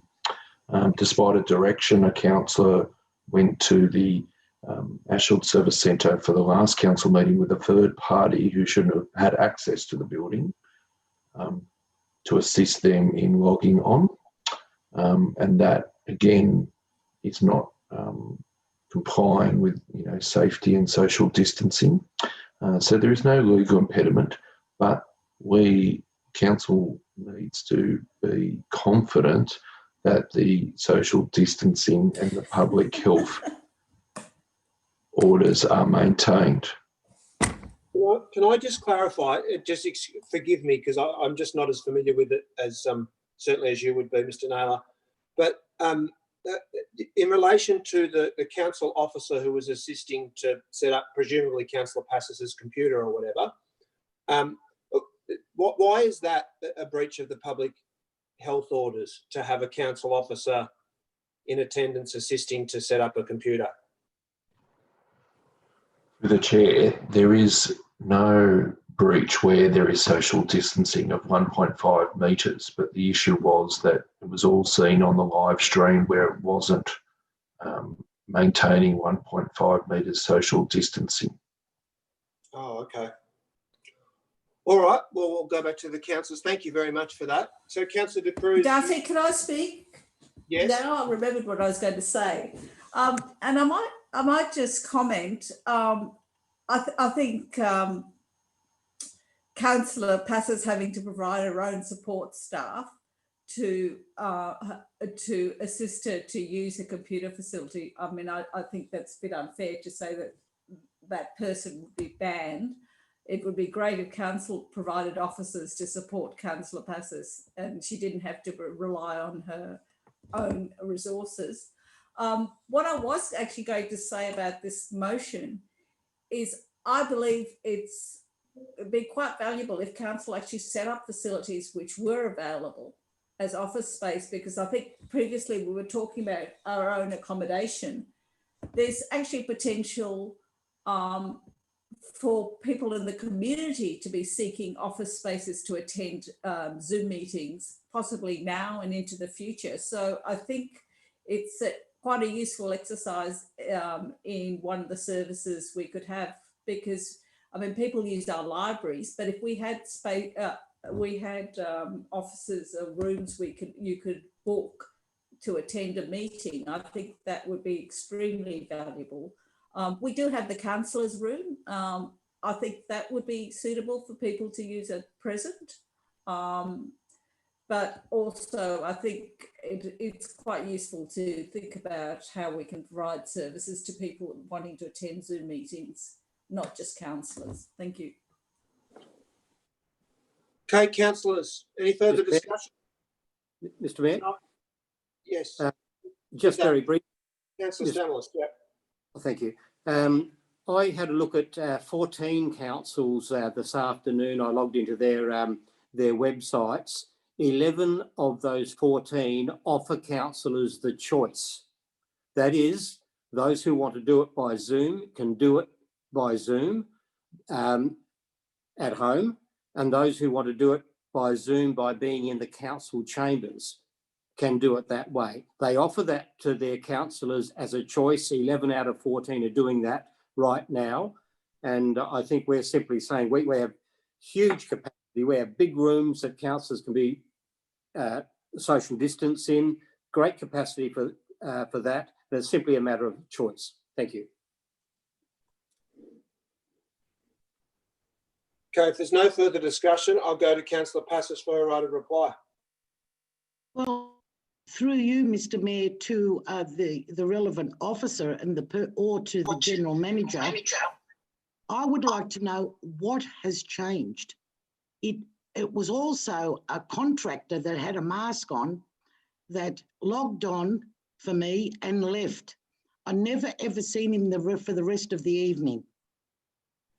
It is, as Councillor De Cruz has stated, it's very, very sad that I had to get a friend to come up, not trespassing, a ratepayer that paid for those premises, took time out of her life to come up and log in for me, and she left. What has changed from when it was permitted, when COVID was at its highest?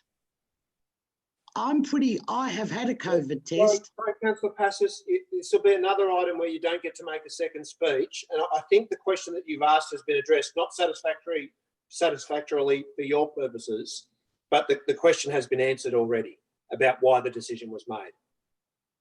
But Mr. Mayor, I've given so many examples of where there is not the 1.5 metres with staff. Please proceed with your right of reply. Why is it only councillors that have to have social distancing then and not staff? Can that question be answered? I'll put that question to the council officers.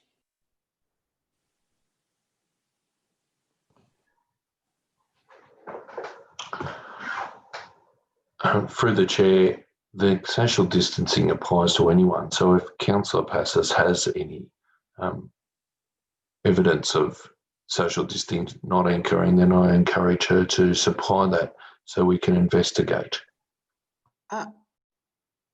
Excuse me, this has been raised for months about the workers in trucks.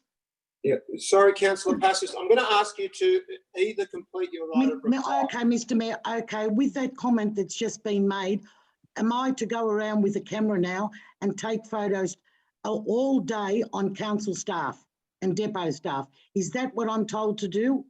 Look, my motion is there. It's up to councillors what they want to do. I just cannot believe, Mr Mayor, I recall you putting on your Facebook that a councillor volunteered to go and help the front line when the COVID issue first started, when it was really, really dangerous.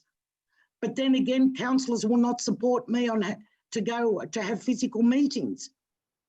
A councillor put herself in the firing line. She went to volunteer to go and help with COVID. Isn't that dangerous? That's more dangerous than going to a council meeting. Sorry, Councillor Passos, it's not an opportunity for an ad hominem attack on other councillors. You were making a right of reply. I'm going to rule that you've concluded Mr. Mayor, that was not an attack. That was not an attack, that was fact. I'll call the meeting to order. I'll put the Passos de Cruz motion. All those in favour, please raise your hands and keep them raised. I have in support Councillors Macri, Passos, de Cruz. Councillor Stamoulis, I presume you're in support? Yes, thank you.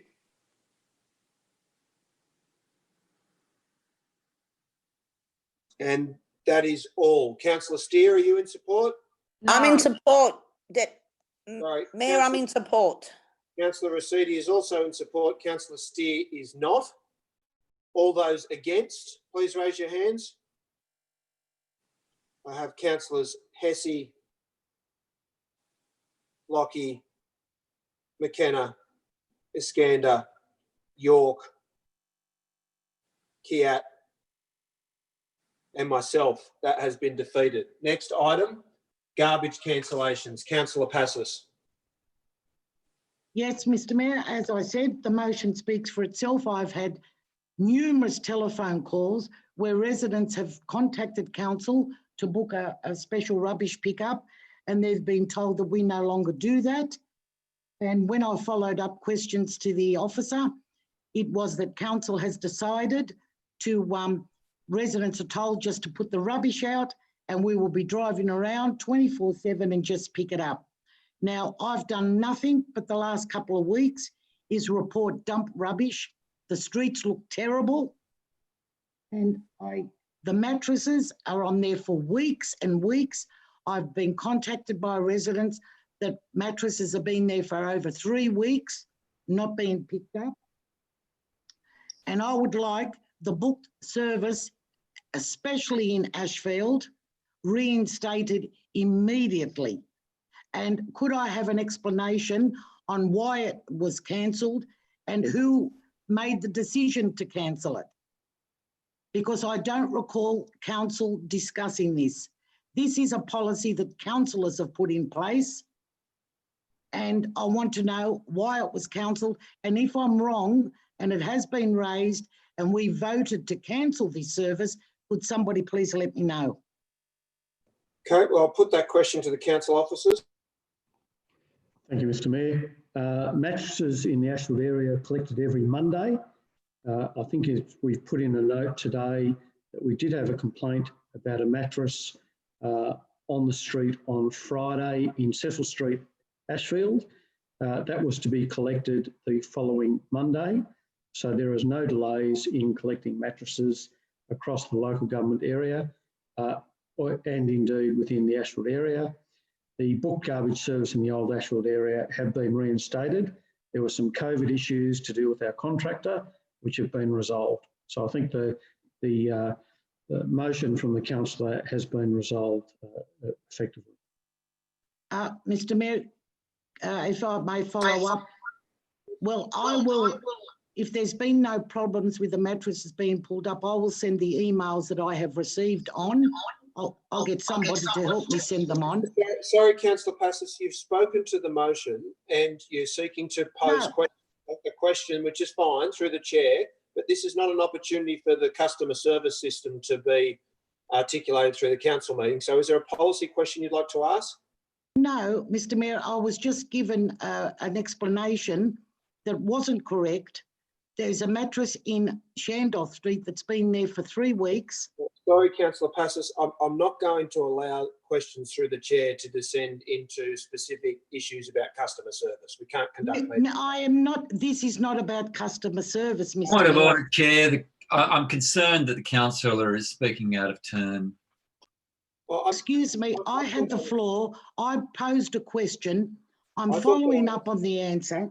I thought that I was holding Councillor Passos to order as best I could, Councillor Hesse, but thank you for concurring. Thank you. Passos, Thank I'll you, ask Mr. Mayor. Thank you, councillors. Only I am so happy that the residents are listening to this webcast. Thank you. Thank you, And Councillor there is my motion. Okay, is there a seconder for the Passos motion? There is no seconder. That motion will lapse. There is a seconder. There is a seconder. I just seen a hand go up. Yeah, I'm happy to second it. But I think the issue is that the book garbage service has now been reinstated as per the briefing note this afternoon. I don't know what happens because the advice has been updated.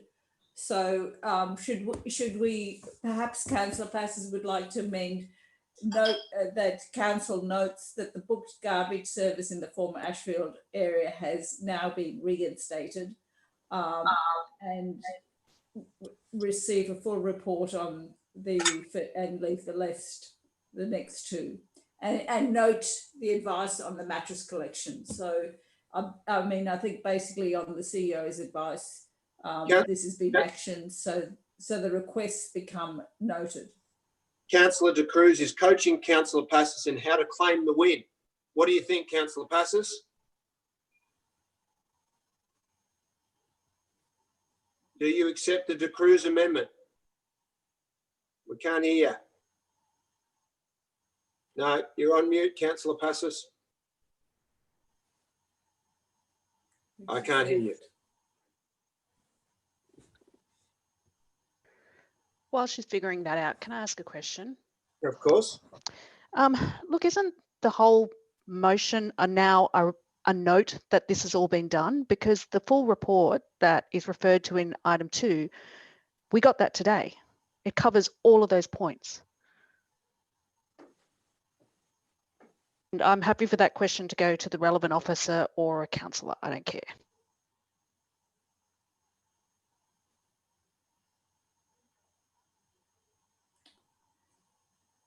I think Yeah, that's I think probably up to that's Councillor Lockie. You can certainly move that way if you like. I think that's probably up to us. That was kind of what I was trying to do with Councillor Passos' motion, just turn it all into a note that it has happened, but she's disappeared. Mr. Mayor, if I can, we're proposing a briefing in the short period to try and deal with the longer term issues in the area. But in the meantime, I think the issues raised by Councillor Passos have been resolved.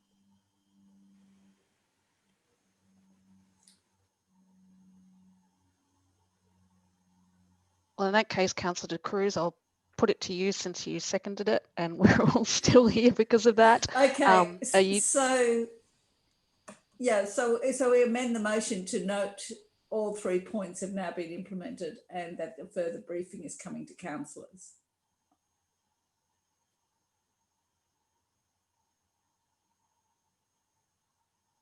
In the absence of Councillor Passos, we're probably kind of stuck because she's the mover.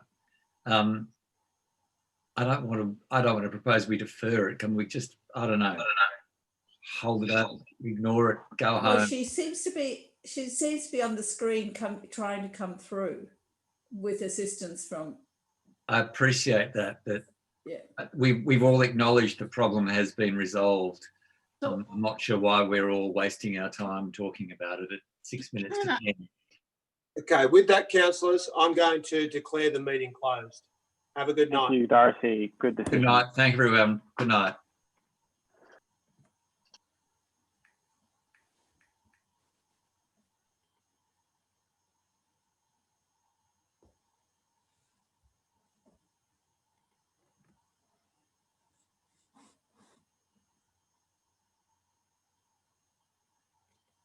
Yes, my computer died, Ian. Yes, I know Yes, they have. And I want that resubmitted. Would you let them know that I want this resubmitted? We can hear you now, Julie. I don't know if you can hear us. Thank you very much. Good night. Thank you. It's no good.